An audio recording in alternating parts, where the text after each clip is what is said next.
Hi అండి అందరికీ. ఈ రోజు మనం నేర్చుకోబోతున్నది సివిక్స్‌కి సంబంధించినటువంటి ముఖ్యమైన బిట్స్ అన్నమాట. ఇక్కడ ఫస్ట్ బిట్ మనం చూస్తే ప్రభుత్వంలో ఈ క్రింది భాగం అంతర్భాగం కాదు. ప్రభుత్వంలో ఈ క్రింది భాగం అంతర్భాగం కాదు. So the right answer is శాసన నిర్మాణ శాఖ, కార్యనిర్వాహక శాఖ, న్యాయ శాఖ. ఈ మూడు కూడా అంతర్భాగంగా ఉంటాయి. అంతర్జాతీయ న్యాయస్థానం అనేటటువంటిది కాదు. నెక్స్ట్ వన్, భారత రాష్ట్రపతి భవన్ ఈ క్రింది ప్రభుత్వ విభాగానికి చెందుతుంది. భారత రాష్ట్రపతి భవన్ అనేది ఈ క్రింది విభాగానికి చెందుతుంది. The right answer is option 2, కార్యనిర్వాహక శాఖకు చెందుతుంది. కార్యనిర్వాహక శాఖకు చెందుతుంది రాష్ట్రపతి భవన్ అనేది. సాధారణంగా ప్రభుత్వం ఎన్ని భాగాలను కలిగి ఉంటుంది? సాధారణంగా ప్రభుత్వం అనేది ఎన్ని భాగాలను కలిగి ఉంటుంది? 3 భాగాలను కలిగి ఉంటుంది. శాసన నిర్వహణ శాఖ, కార్యనిర్వాహక శాఖ, న్యాయ శాఖ అనే 3 భాగాలను కలిగి ఉంటుంది. నిర్ణయాలను లేదా చట్టాలను చేసేటటువంటి విభాగం ఏమిటి? నిర్ణయాలను లేదా చట్టాలను చేసేటటువంటి విభాగం ఏమిటి? ద రైట్ ఆన్సర్ శాసన నిర్మాణ శాఖ. ప్రజల కోసం చట్టాలను మరియు నిర్ణయాలను రూపొందించేటటువంటి బాధ్యతను శాసన నిర్మాణ శాఖ కలిగి ఉంటుందన్నమాట. ఇది భారతదేశంలో పార్లమెంట్ దీనికి ఉదాహరణ. చట్టాలను వ్యాఖ్యానించే న్యాయస్థానాలతో కూడిన వ్యవస్థ ఏమిటి? చట్టాలను వ్యాఖ్యానించే న్యాయస్థానాలతో కూడినటువంటి వ్యవస్థ ఏమిటి? The right answer is న్యాయశాఖ. న్యాయశాఖ అనేది రైట్ ఆన్సర్. ఈ క్రింది వానిలో ప్రభుత్వం యొక్క విధి కానిది ఏమిటి? క్రింది వానిలో ప్రభుత్వం యొక్క విధి కానిది ఏమిటి? మరి ప్రభుత్వం ఏం చేస్తుంది? ప్రజలకు ఆహార, గృహ సౌకర్యాలు కల్పిస్తుంది. మరి విదేశీ దాడుల నుంచి దేశాన్ని కాపాడుతుంది. ప్రకృతి విపత్తుల సమయంలో కూడా సహాయం అందిస్తుంది. మరి ఇతర దేశాల చట్టాలను రూపొందించడం అనేది సరికాదు. ప్రజాస్వామ్యానికి పుట్టినీళ్ళుగా చెప్పబడే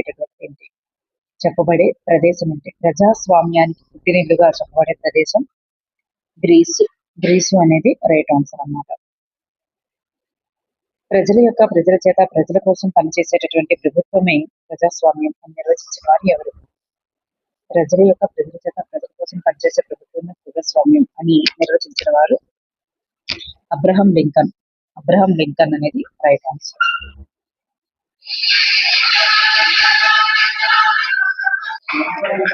ప్రజలు నేరుగా నిర్ణయాలు తీసుకోవడంలో పాల్గొనే ప్రజాస్వామ్య విధానాన్ని ఏమంటారు? ప్రజలు నేరుగా నిర్ణయాలు తీసుకుంటున్నారు అంటే ప్రత్యక్ష ప్రజాస్వామ్యం అవుతుంది. భారతదేశం ఏ రకమైన ప్రజాస్వామ్య విధానాన్ని అనుసరిస్తుంది? భారతదేశం అనేది ఏ రకమైన ప్రజాస్వామ్య విధానాన్ని అనుసరిస్తుంది? భారతదేశం ఏ రకమైన ప్రజాస్వామ్య విధానాన్ని అనుసరిస్తుంది అంటే పరోక్ష ప్రజాస్వామ్య విధానాన్ని అనుసరిస్తుంది. అంటే భారతదేశంలో ఎక్కువ జనాభా ఉంది కదా, అక్కడ తమ యొక్క ప్రతినిధులు, ప్రజల యొక్క ప్రతినిధులు అంటే ఎమ్మెల్యేలు, ఎంపీలు వాళ్ళని ఓటు ద్వారా ఎన్నుకొని పరోక్ష నిర్ణయాలు తీసుకోవడంలో పాల్గొంటున్నారు ప్రజలు.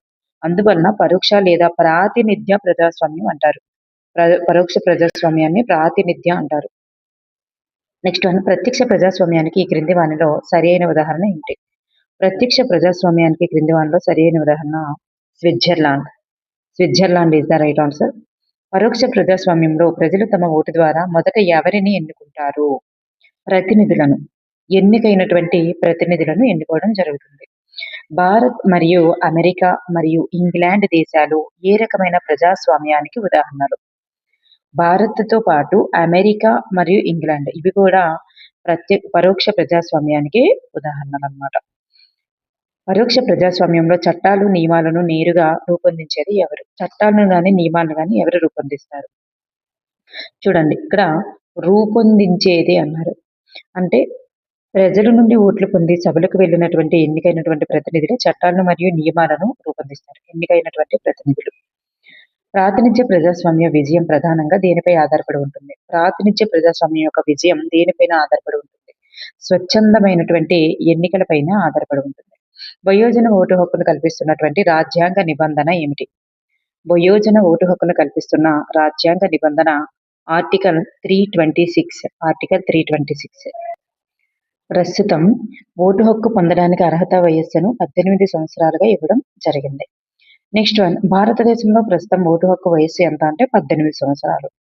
కార్యనిర్వాహక శాఖ మరియు శాసన నిర్మాణ శాఖల మధ్య సంబంధం ఆధారంగా పరోక్ష ప్రజాస్వామ్యం ఎన్ని రకాలు? ఇవి 2 రకాలు. ఏంటేంటి? పార్లమెంటరీ వ్యవస్థ, అధ్యక్ష తరహా వ్యవస్థ అని పరోక్ష ప్రజాస్వామ్యం అనేది 2 రకాలన్నమాట. 2 రకాలు. మరి పార్లమెంటరీ వ్యవస్థకు క్రింది వానిలో సరైన ఉదాహరణ ఏంటి? పార్లమెంటరీ వ్యవస్థకు క్రింది వానిలో సరైన ఉదాహరణ భారతదేశం. భారతదేశం అనేది పార్లమెంటరీ వ్యవస్థకు సరి అయిన ఉదాహరణ. నెక్స్ట్ వన్, క్రింది దేశంలో అధ్యక్ష తరహా ప్రభుత్వం అమలులో లేదు. క్రింది వాటిలో అధ్యక్ష తరహా ప్రభుత్వం అమలులో లేదు. ఎక్కడ అమలులో లేదు? ఆస్ట్రేలియాలో అమలులో లేదు. అమెరికా, బ్రెజిల్, మెక్సికో ఈ 3 కూడా అధ్యక్ష తరహా ప్రభుత్వానికి చెందుతాయి. చూడండి, ఇప్పుడు మనకి ఇక్కడ కూడా అమెరికా, బ్రెజిల్, రష్యా ఇచ్చారు.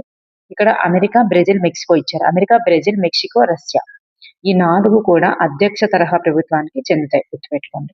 చెందనిది ఏది అంటే ఆస్ట్రేలియా. సో ఆస్ట్రేలియా, భారత్ మనకి పార్లమెంటరీ వ్యవస్థకు సంబంధించినవి. సామాజికంగా అభివృద్ధి చెందిన వ్యక్తులను రిజర్వేషన్ ప్రయోజనాల నుండి మినహాయించుటకు తగిన నియమాలు రూపొందించాలని సుప్రీంకోర్టు ఈ క్రింది కేసులో తీర్పునిచ్చింది. So the right answer is Indira Sawhney versus కేంద్ర ప్రభుత్వం. చూడండి, అభివృద్ధి చెందిన వ్యక్తులను రిజర్వేషన్ ప్రయోజనాల నుండి మినహాయించుటకు తగిన నియమాలు రూపొందించాలి అని సుప్రీంకోర్టు ఇందిరా సాహ్ని వర్సెస్ కేంద్ర ప్రభుత్వం కేసులో తీర్పునివ్వడం జరిగింది. మండల్ కమిషన్ తన నివేదికను కేంద్రానికి సమర్పించిన రోజు ఎప్పుడు? మండల్ కమిషన్ తన నివేదికను 1980 డిసెంబర్ 31న సమర్పించడం జరిగింది.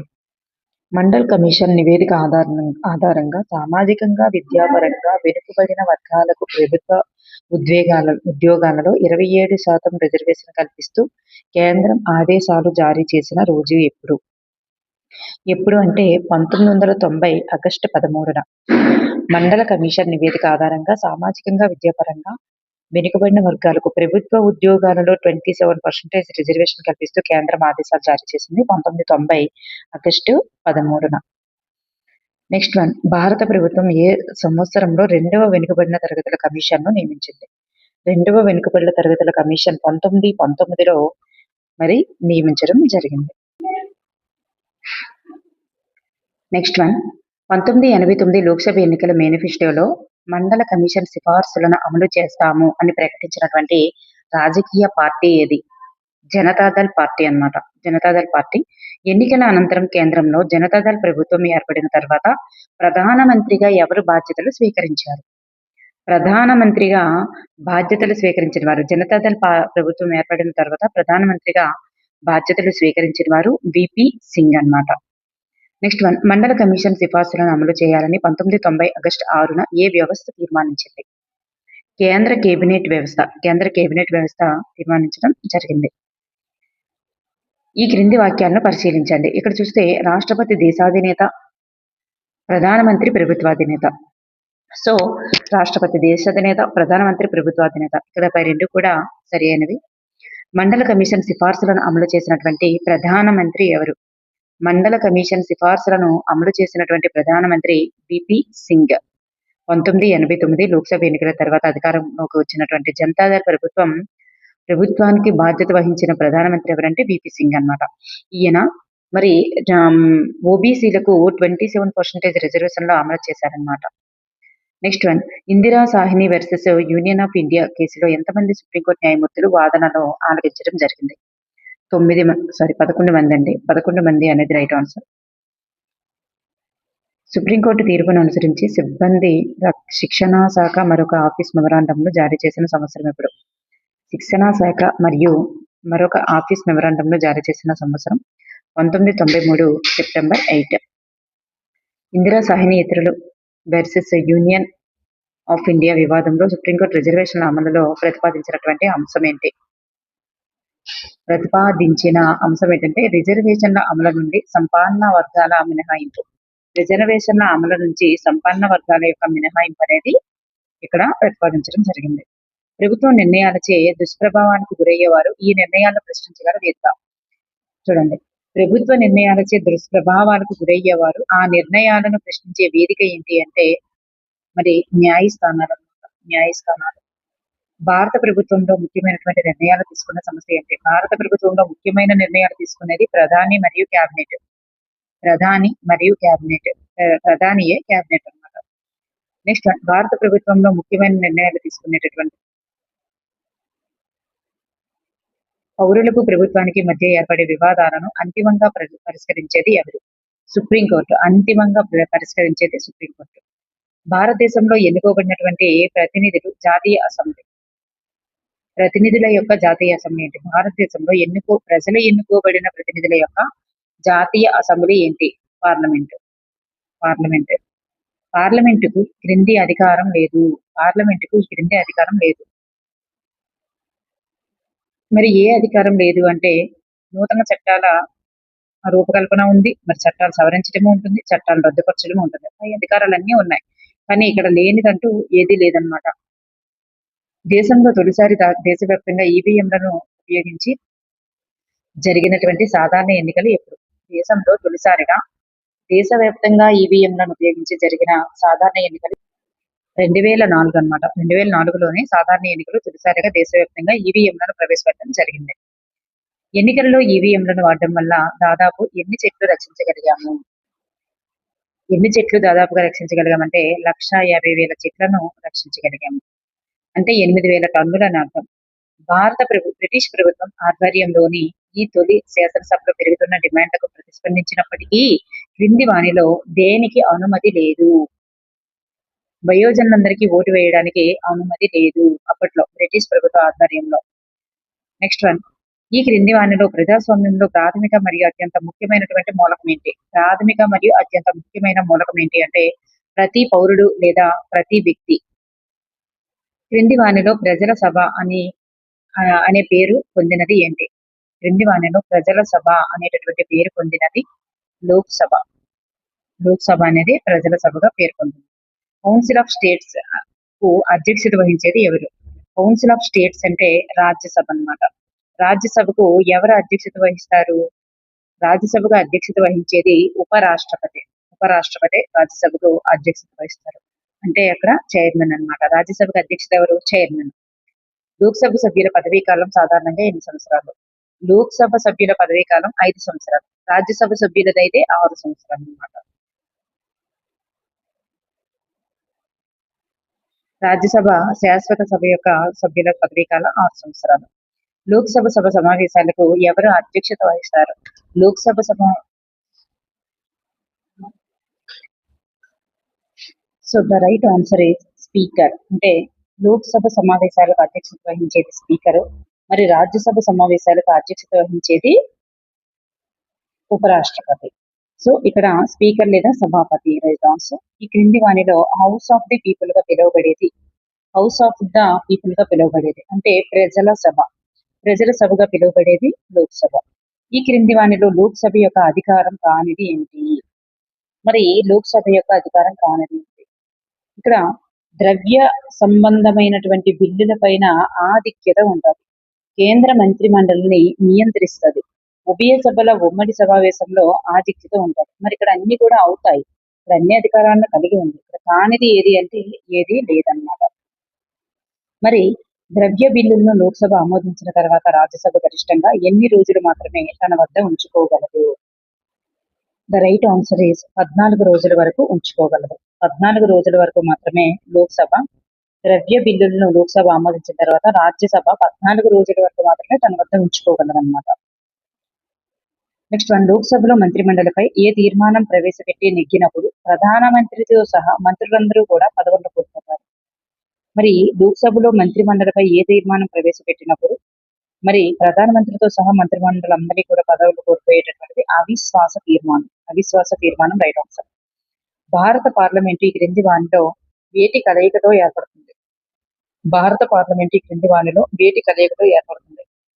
రాష్ట్రపతి లోక్సభ రాజ్యసభ. రాష్ట్రపతి లోక్సభ రాజ్యసభ యొక్క కలయికతో ఏర్పడుతుంది. లోక్సభలో ప్రభుత్వం ఏర్పాటు చేయడానికి ఒక రాజకీయ పార్టీకి కనీసం ఎంతమంది సభ్యుల మద్దతు అవసరమవుతుంది? లోక్సభలో ఒక ప్రభుత్వం ఏర్పాటు చేయాలంటే ఒక రాజకీయ పార్టీకి కనీసం ఎంతమంది సభ్యుల మద్దతు అనేది అవసరమవుతుంది? 272 మంది సభ్యులు. ఎందుకంటే మొత్తం స్థానాలన్నీ 543 కదా లోక్సభలో మొత్తం స్థానాల సంఖ్య. ఇందులో సగం కంటే ఎక్కువ ఉండాలి. అందుకే 273. 273 కంటే 72 కంటే ఎక్కువ మంది ఉన్నారనమాట. నెక్స్ట్ వన్,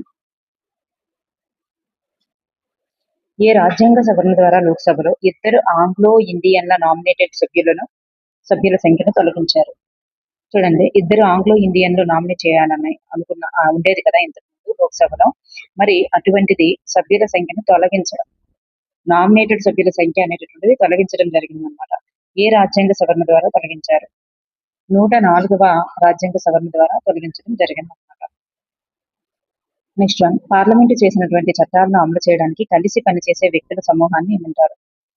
కలిసి పనిచేసేటటువంటి పార్లమెంటులో చట్టాలు అమలు చేయడానికి, ఇప్పుడు వర్డ్ ఏంటంటే అమలు చేయడం, అమలు చేసేటటువంటి వ్యవస్థ ఏదంటే కార్యనిర్వాహక వర్గం. దీన్ని ఎగ్జిక్యూటివ్ అంటారు, కార్యనిర్వాహక వర్గం.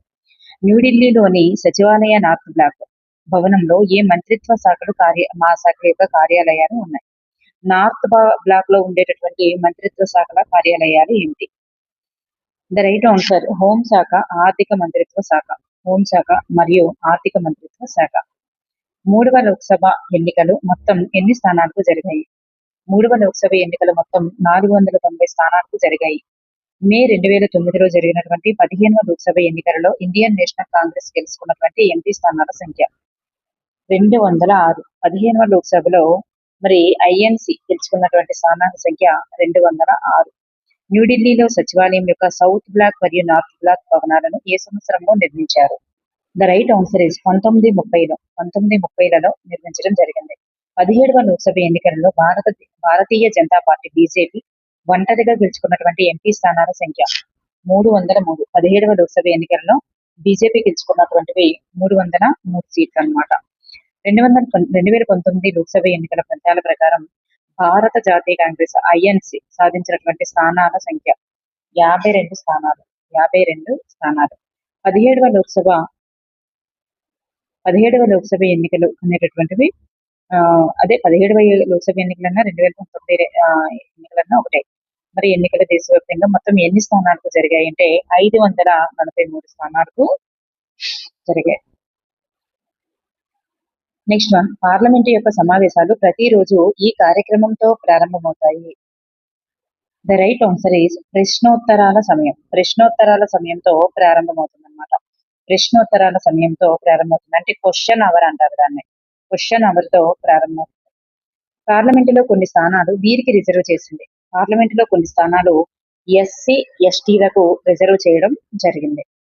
ఇప్పటి వరకు అత్యధికంగా ఓటింగ్ శాతం నమోదైనటువంటి లోక్సభ ఎన్నికలు ఎప్పుడు అంటే 17వ లోక్సభ ఎన్నికలే అత్యధిక శాతం నమోదైంది 2019 సంవత్సరం 67.11% అన్నమాట. అత్యధిక శాతం ఓటింగ్ నమోదైన సంవత్సరం 2019 17వ లోక్సభ ఎన్నికలు. లోక్సభలో ప్రస్తుతం మొత్తం ఎన్ని స్థానాల సంఖ్య ఎంత? లోక్సభలో ప్రస్తుతం మొత్తం స్థానాల సంఖ్య ఎంత అంటే 543. ఏ రాజ్యాంగ సవరణ ద్వారా రాష్ట్రపతి ఇద్దరు ఆంగ్లో ఇండియన్లను నామినేట్ చేసే విధానాన్ని రద్దు చేశారు? ఆల్రెడీ ఇది మనం ప్రస్తావించడం జరిగింది. 104వ రాజ్యాంగ సవరణ ద్వారా లోక్సభ స్థానాల్లో షెడ్యూల్ కులాల వారికి మరి కేటాయించినటువంటి స్థానాలు, షెడ్యూల్ కులాల వారికి 84 స్థానాలని కేటాయించడం జరిగింది. రాజ్యాంగ సవరణ ద్వారా ఇద్దరు ఆంగ్లో ఇండియన్ల నామినేషన్ విధానాన్ని ఏ సంవత్సరంలో రద్దు చేశారు? మరి 104వ సవరణ చెప్పుకున్నాం కదా. మరి 104వ సంవత్సరం 4వ సవరణ అనేది ఎప్పుడు అంటే 2020 జనవరిలో 104వ రాజ్యాంగ సవరణ ద్వారా సవరణ చట్టం అనేటటువంటి అమల్లోనికి రావడం జరిగింది. అది దీనికి సంబంధించింది అనమాట. నెక్స్ట్ వన్, లోక్సభలో జనరల్ స్థానాల సంఖ్య ఎంత? లోక్సభలో జనరల్ స్థానాల సంఖ్య 412. గత 60 సంవత్సరాల క్రితంతో పోలిస్తే ప్రస్తుతం మహిళల ప్రాతినిధ్యం ఎంత శాతం పెరిగింది? రైట్ ఆన్సర్ ఇస్ 11% అనేది పెరిగింది. భారత ప్రధానమంత్రిని నియమించేది ఎవరు? భారత ప్రధానమంత్రి నియమించేది భారత రాష్ట్రపతి. రాష్ట్రంలో అత్యున్నత న్యాయస్థానం ఏంటి? రాష్ట్రంలో అత్యున్నత న్యాయస్థానం హైకోర్టు అన్నమాట. హైకోర్టు. ప్రభుత్వ సంస్థలను నడపడానికి అవసరమయ్యేటటువంటి డబ్బు ప్రభుత్వానికి ఏ రూపంలో వస్తుంది? ప్రభుత్వ సంస్థలు నడపడానికి అవసరమయ్యే డబ్బు ప్రభుత్వానికి ప్రజలు చెల్లించేటటువంటి పన్నుల రూపంలోనే వస్తుంది. ప్రభుత్వ విధానాల అమలుకు బాధ్యత వహించేది ఎవరు? ప్రభుత్వ విధానాల అమలుకు బాధ్యత వహించేది కార్యనిర్వాహక శాఖ. అమలు అంటేది కార్యనిర్వాహక శాఖను గుర్తుపెట్టుకోండి. క్రింది వానిలో శాశ్వత కార్యనిర్వాహక వర్గంగా పిలువబడేవారు ఎవరు? శాశ్వత కార్యనిర్వాహక వర్గంగా పిలువబడేవారు ఐఏఎస్, ఐపీఎస్ వంటి అధికారులు అనమాట. సివిల్ సర్వెంట్లు, సివిల్ సేవా అధికారులే శాశ్వత కార్యనిర్వాహక వర్గంగా పిలువబడతారు. రాష్ట్రపతి ఈ క్రింది వారిని ప్రధానమంత్రిగా నియమిస్తారు. రాష్ట్రపతి ఎవరిని ప్రధానమంత్రిగా నియమిస్తారు? లోక్సభలో మెజారిటీ పార్టీ నాయకుడిని లోక్సభలో మెజారిటీ పార్టీ నాయకుడిని రాష్ట్రపతి ప్రధానమంత్రిగా నియమిస్తారు. మంత్రిమండలి పేరుతో నిర్ణయాలు తీసుకునేటటువంటి మంత్రులు ఎవరు? మంత్రిమండలి పేరుతో నిర్ణయాలు తీసుకునేటటువంటి మంత్రులు ఎవరు అంటే క్యాబినెట్ మంత్రులు. నిర్ణయాలు తీసుకునేది క్యాబినెట్ మంత్రులు. క్యాబినెట్ సమావేశాలకు అధ్యక్షత వహించేది ఎవరు? క్యాబినెట్ సమావేశాలకు అధ్యక్షత వహించేది ప్రధానమంత్రి. క్యాబినెట్ సమావేశాలకు అధ్యక్షత వహించేది ప్రధానమంత్రి. క్రింది వాణిలో ప్రధాని అధికారం కానిది ఏమిటి? ప్రధాని యొక్క అధికారం కానిది.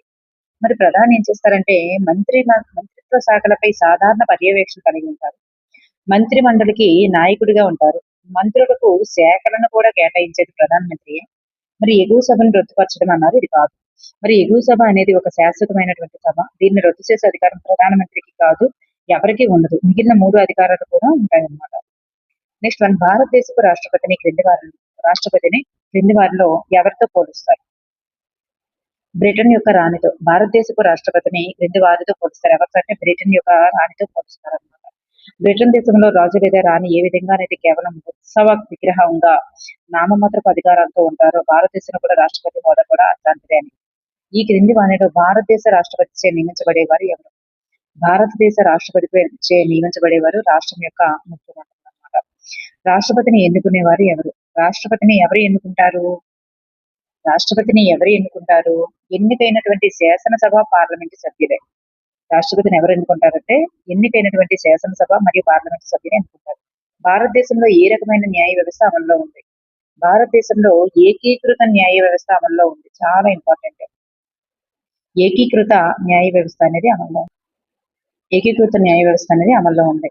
దేశ రాజ్యాంగాన్ని వ్యాఖ్యానించే మరియు రక్షించేటటువంటి అంతిమ అధికారం ఎవరికి ఉంటుంది? దేశ రాజ్యాంగాన్ని వ్యాఖ్యానించేదైనా మరియు రక్షించే అంతిమ అధికారం ఎవరికి ఉంటుందంటే సుప్రీంకోర్టు మరియు హైకోర్టులకు ఉంటుంది. శాసనసభ లేదా కార్యనిర్వాహక శాఖ చర్యలు రాజ్యాంగబద్ధంగా ఉన్నాయో లేదో సమీక్షించే అధికారానికి గల పేరేంటి? శాసనసభ లేదా కార్యనిర్వాహక శాఖ చర్యలు అనేవి రాజ్యాంగబద్ధంగా ఉన్నాయో లేదో సమీక్షించేటటువంటి అధికారానికి గల పేరే న్యాయ సమీక్ష. సుప్రీంకోర్టు మరియు హైకోర్టుల న్యాయమూర్తులను ఎవరు నియమిస్తారు? సుప్రీంకోర్టు మరియు హైకోర్టుల న్యాయమూర్తుల్ని భారత రాష్ట్రపతి గారే ప్రధానమంత్రి యొక్క సూచనల మేరకు, ప్రధానమంత్రి మరియు మంత్రిమండలి యొక్క సలహా మేరకు వీరిని నియమించడం జరుగుతుంది. భారతదేశంలో న్యాయ వ్యవస్థ యొక్క రూపం ఏంటి? భారతదేశంలో న్యాయ వ్యవస్థ ఏకీకృత మరియు స్వతంత్ర న్యాయ వ్యవస్థ. భారతదేశంలో న్యాయ వ్యవస్థ ఏకీకృత మరియు స్వతంత్ర న్యాయ వ్యవస్థ. నెక్స్ట్ వన్, సుప్రీంకోర్టు హైకోర్టు న్యాయమూర్తులను నియమించినది మరియు తొలగించినది వరుస. సుప్రీంకోర్టు హైకోర్టు న్యాయమూర్తుల్ని ప్రధానమంత్రి మరియు వారి యొక్క మంత్రిమండలి సహకారంతో రాష్ట్రపతి నియమిస్తారు. మరి తొలగించేది ఎవరు అంటే తొలగించేది మాత్రం పార్లమెంట్ అన్నమాట. పార్లమెంటు ఉభయ సభల్లో ప్రత్యేకమైనటువంటి మెజార్టీ తీర్మానం వల్ల ఆమోదిస్తే, మరి దోషారోపణ కనుక రుజువైతే పార్లమెంట్ తొలగించడం జరుగుతుంది. లోక్సభలో ఏ పార్టీ మెజారిటీ సాధించినప్పుడు కొన్ని పార్టీలు కలిసి ఏర్పాటు చేసేటటువంటి ప్రభుత్వం ఏంటి? కొన్ని పార్టీలు కలిసి ఏర్పాటు చేసే ప్రభుత్వమే సంకీర్ణ ప్రభుత్వం. మీరు భారత రాష్ట్రపతిగా ఎన్నికైతే ఈ క్రింది వాటిలో మీరు స్వంతంగా తీసుకునే నిర్ణయం ఏంటి?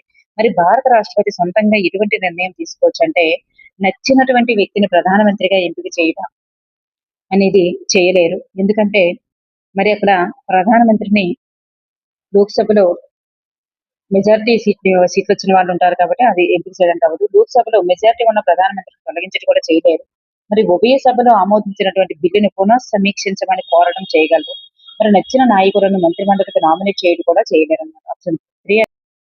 ఫెడరల్ కోర్ట్ ఆఫ్ ఇండియా స్వతంత్ర సుప్రీంకోర్టు విధులను ఈ రోజు నుండి నిర్వహిస్తున్నది. చూడండి, ఫెడరల్ కోర్ట్ ఆఫ్ ఇండియా అనేది స్వతంత్ర సుప్రీంకోర్టు విధులను, చూడండి ఇంతకు ముందు ఫెడరల్ కోర్ట్ ఆఫ్ ఇండియాగా ఉండేది కదా, మరి అది సుప్రీంకోర్టు యొక్క విధులను మరి ఈ రోజు నుంచి నిర్వహిస్తున్నది. ఎప్పటి నుంచి అంటే సుప్రీంకోర్టు అనేది ఎప్పటి నుంచి అమల్లోకి వస్తే అప్పటి నుంచే కదా. అధికారికంగా విధులను ఇప్పటి నుండి సుప్రీంకోర్టు అనేది మరి విధులను ప్రారంభించిందంటే గణతంత్ర దినోత్సవం రోజు. ఇప్పుడు గణతంత్ర దినోత్సవం తర్వాత అన్నమాట సుప్రీంకోర్టు అనేటటువంటిది చూడండి. బ్రిటిష్ కాలం నాటి ఫెడరల్ కోర్ట్ ఆఫ్ ఇండియా స్థానంలోనే మన స్వతంత్ర భారతదేశ సుప్రీంకోర్ట్ అనేది జనవరి 26న గణతంత్ర దినోత్సవం తర్వాత అన్నమాట. 2 రోజులకు అంటే జనవరి 28న అన్నమాట. 1950 నుంచి అధికారికంగా విధులను ప్రారంభించడం జరుగుతుంది. అంటే 2 రోజుల తర్వాత గుర్తుపెట్టుకోండి. నెక్స్ట్ వన్ భారత రాజ్యాంగంలో ఏ ఆర్టికల్ ప్రకారం అధికారం న్యాయ సమీక్ష అధికారం అంతర్భాగంగా ఉంది? భారత రాజ్యాంగంలో ఏ ఆర్టికల్ ప్రకారం న్యాయ సమీక్ష అధికారం అంతర్భాగంగా ఉంది? ద రైట్ ఆన్సర్ ఆర్టికల్ 13 ప్రకారం.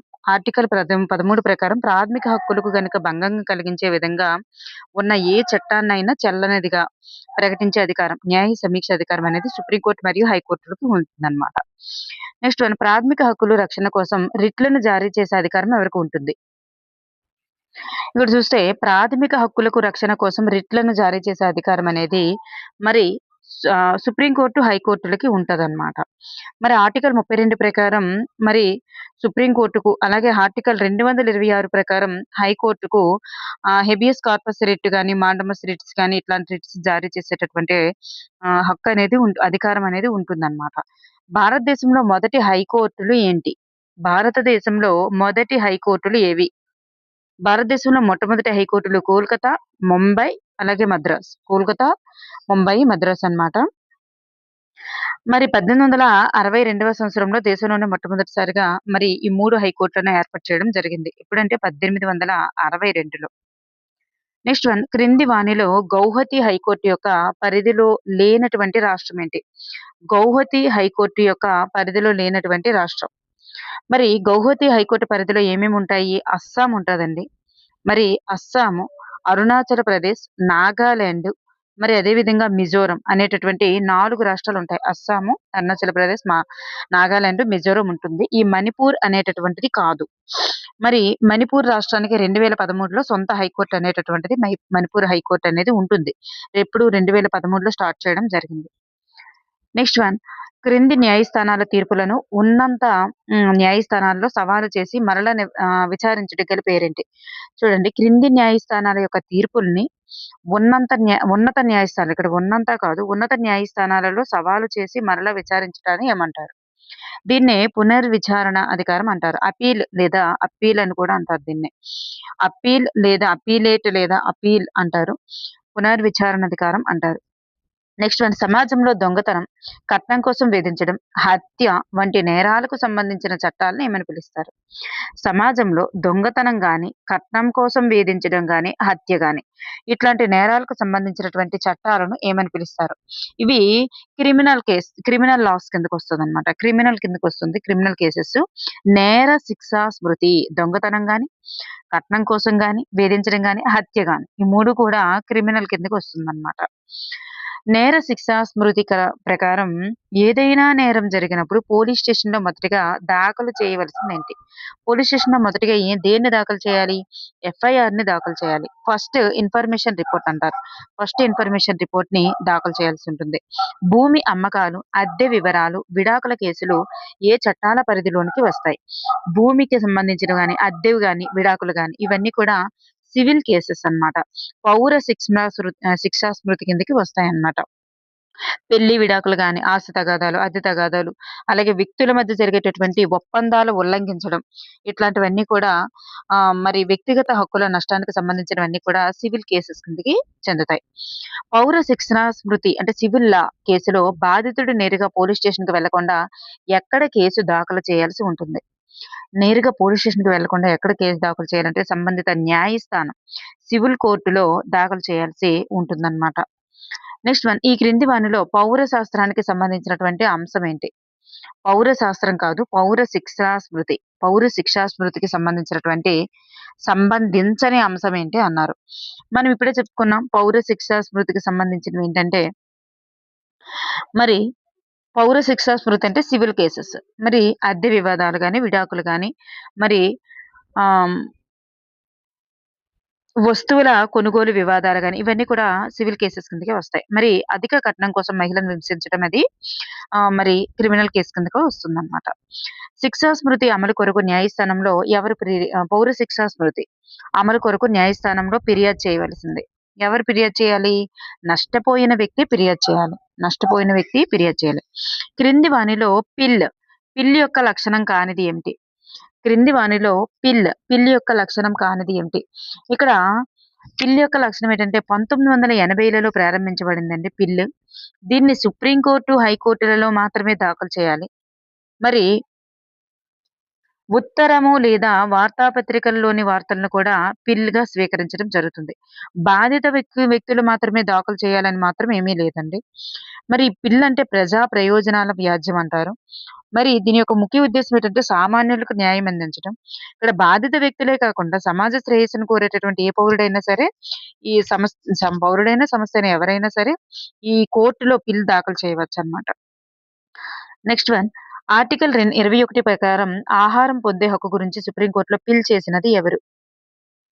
ఎవరు పిల్ చేయడం జరిగిందంటే పియూసీఎల్ అనేటటువంటి ఒక సంస్థ అన్నమాట. పియూసీఎల్ అనేటటువంటి ఒక సంస్థ. People's union for civil liberties అనేటటువంటి ఒక సంస్థ రాజస్థాన్‌లో కరువు వచ్చినప్పుడు ప్రభుత్వం వద్ద ఆహార ధాన్యాలు నిల్వ ఉన్నా పేదలకు అందకపోవడంపై సుప్రీం కోర్టుపై పిల్ దాఖలు చేసిందన్నమాట.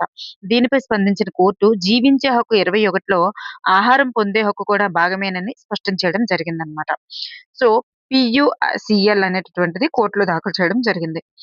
భారత పౌరులకు జీవించే హక్కును కల్పిస్తున్నటువంటి రాజ్యాంగ నిబంధన ఏది? జీవించే హక్కును కల్పిస్తున్నటువంటి రాజ్యాంగ నిబంధన article 21. వాల్గా టెల్లిస్ versus Bombay municipal corporation కేసులో జీవించే హక్కులో అంతర్భాగంగా గుర్తించబడిన హక్కేంటి? జీవించే హక్కులో అంతర్భాగంగా గుర్తించబడినటువంటి హక్కేంటి? చూడండి 'వాల్గా టెల్లిస్ వర్సెస్ బాంబే మునిసిపల్ కార్పొరేషన్' వీటికి సంబంధించింది జీవనోపాధి హక్కు. జీవనోపాధి హక్కు. జీవించే హక్కులో భాగంగానే జీవనోపాధి పొందే హక్కుందని చెప్పేసనమాట. ముంబై నగరంలో ఫుట్‌పాత్‌లపై నివసించే వారిని ఖాళీ చేయించే సందర్భంలో ఇటువంటిది దాఖలు చేయడం జరిగిందనమాట. నెక్స్ట్ వన్ ఈ కేసు. న్యాయ విచారణలో తీవ్ర ఆలస్యాన్ని ఎత్తి చూపబడుతున్నటువంటి కేసేంటి? ఏం కేసు అంటే హసీంపూరా అంటే బీహార్ హత్య కేసులనమాట. బీహార్‌లోనే హసీంపురా అనేది ఉంటుంది. మరి హసీంపురా హత్యకు సంబంధించినటువంటి కేసు తీవ్ర ఆలస్యాన్ని ఎత్తి చూపబడుతున్నటువంటి కేసనమాట. మరి ఇది 1987 మే 22న మీరట్‌లోని హసీంపురాలో జరిగినటువంటి ఉదంతంపై సుదీర్ఘ కాలం పాటు విచారణ కొనసాగింది. దీనిపై చివరకు ఢిల్లీ హైకోర్టు అక్టోబర్ 31, 2018న నిందితులకు శిక్ష విధించిందనమాట. దాదాపు ఎంత అంటే 31 సంవత్సరాలండి. 31 సంవత్సరాల పాటు ఈ కేసు నడిచిందనమాట. నెక్స్ట్ వన్ సుప్రీం కోర్టులో మంజూరు చేయబడినటువంటి న్యాయమూర్తుల సంఖ్య. సుప్రీం కోర్టులో మంజూరు చేయబడినటువంటి న్యాయమూర్తుల సంఖ్య అంటే అప్పట్లో 34 అన్నమాట. మరి ఇప్పుడు మాక్సిమం అడగకపోవచ్చు. అరెస్ట్ కాబడినటువంటి వ్యక్తికి రాజ్యాంగం కల్పించినటువంటి ప్రాథమిక హక్కుల గురించి తెలుపుతున్న రాజ్యాంగ నిబంధన ఏంటి?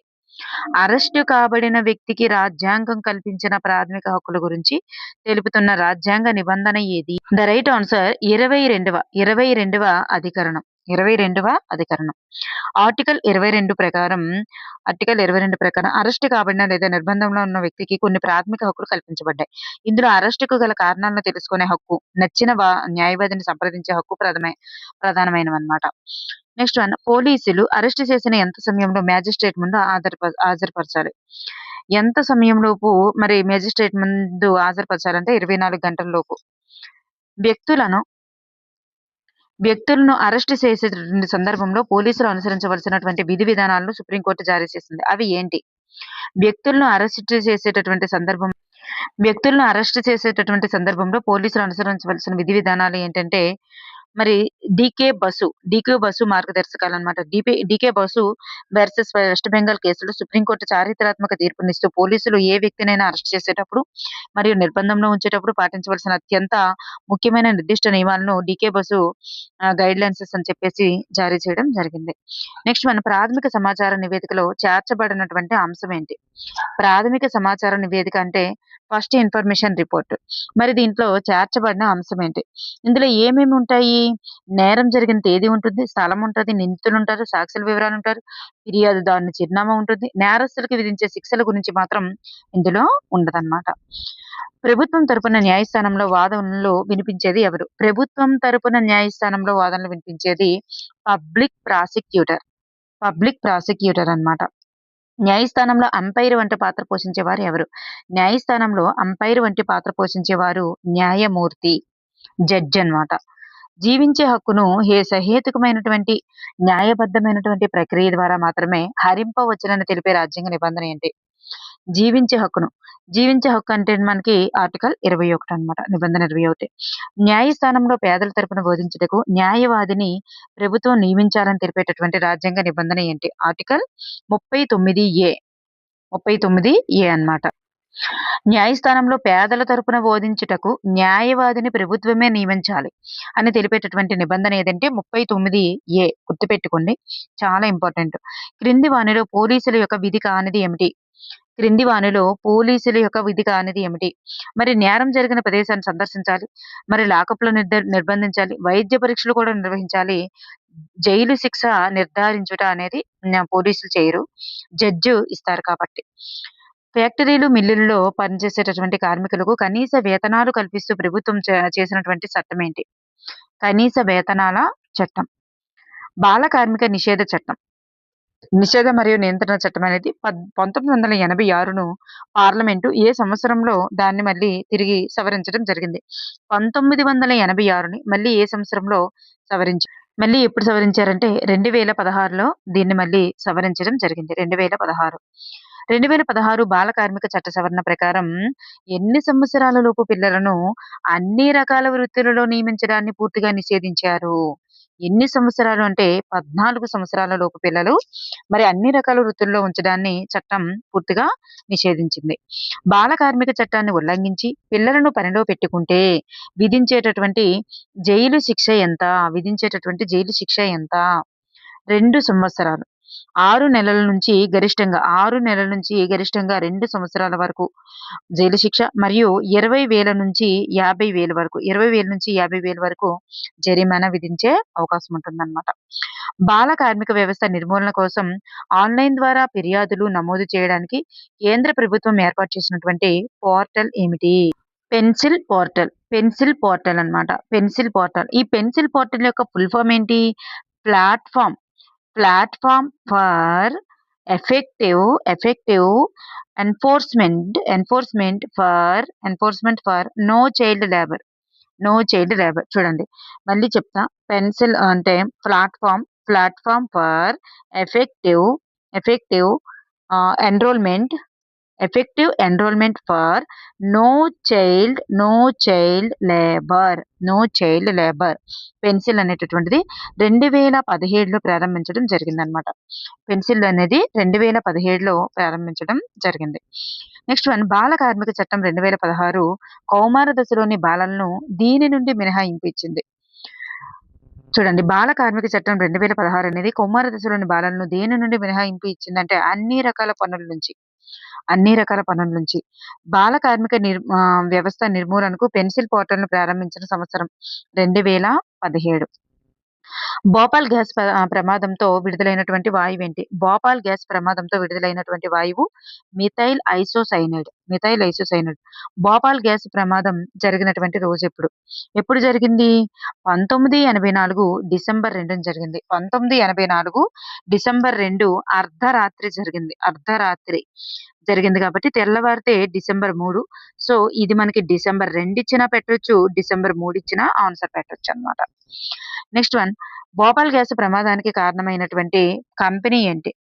భోపాల్ గ్యాస్ ప్రమాదానికి కారణమైనటువంటి కంపెనీ ఏంటంటే యూనియన్ కార్బైడ్ అనేటటువంటి అమెరికాకు చెందినటువంటి కంపెనీ అన్నమాట. ఇది బహుళజాతి కంపెనీకి చెందినటువంటిది. మరి పురుగుల మందుల ఫ్యాక్టరీ అన్నమాట ఇది. దీనిలో జరిగినటువంటి లీకేజ్ వల్లనే ఆ రోజు అలాంటి ప్రమాదం జరిగింది. భోపాల్ గ్యాస్ ప్రమాద కంపెనీ బాధ్యతలను స్వీకరించినటువంటి సంస్థ ఏంటి?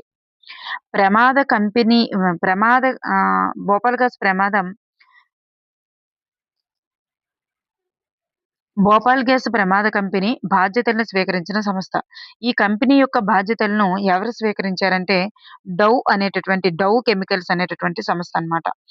డవ్ కాదు, డవ్ కెమికల్స్ అనేటటువంటి సంస్థ భోపాల్ గ్యాస్ దుర్ఘటన జరిగిన తర్వాత 2001లో ఈ సంస్థ యూనియన్ కార్బైడ్ కంపెనీని కొనుగోలు చేసి దాని యొక్క బాధ్యతను స్వీకరించడం జరిగింది. విదేశీ కంపెనీలు భారతదేశంలో ప్రమాదకరమైనటువంటి ఉత్పత్తి ప్లాంట్‌లను ఏర్పాటు చేయడానికి గల కారణం ఏంటి? ఎందుకు ఏర్పాటు చేస్తారు? భద్రతా ప్రమాణాలు తక్కువ, వేతనాలు అంటే విదేశీ కంపెనీలు భారతదేశంలో ప్రమాదకరమైన ఉత్పత్తి ప్లాంట్‌లు ఎందుకు ఏర్పాటు చేస్తారంటే వేతనాలు తక్కువ, పని గంటలు ఎక్కువ కాబట్టి, ఉత్పత్తి వ్యయం కూడా తక్కువ కాబట్టి ఇవన్నిటి రీజన్ వల్లనే మన భారతదేశాన్ని ఎంచుకుంటారు. భోపాల్ గ్యాస్ ప్రమాదానికి కారణమైనటువంటి యూనియన్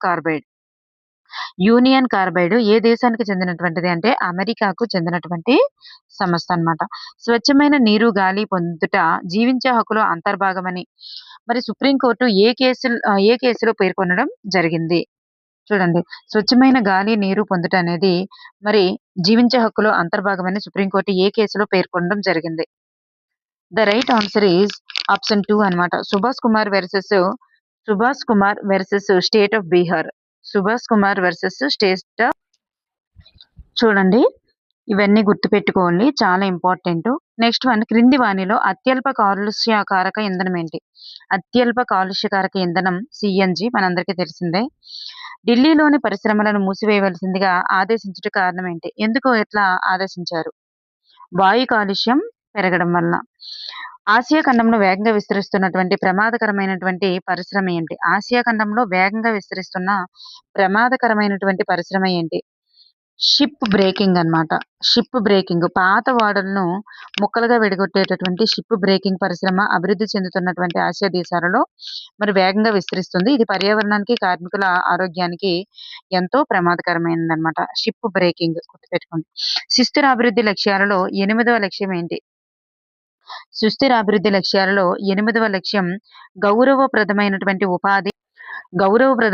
ఉపాధి మరియు ఆర్థిక వృద్ధి అనేటటువంటిది 8వ లక్ష్యం.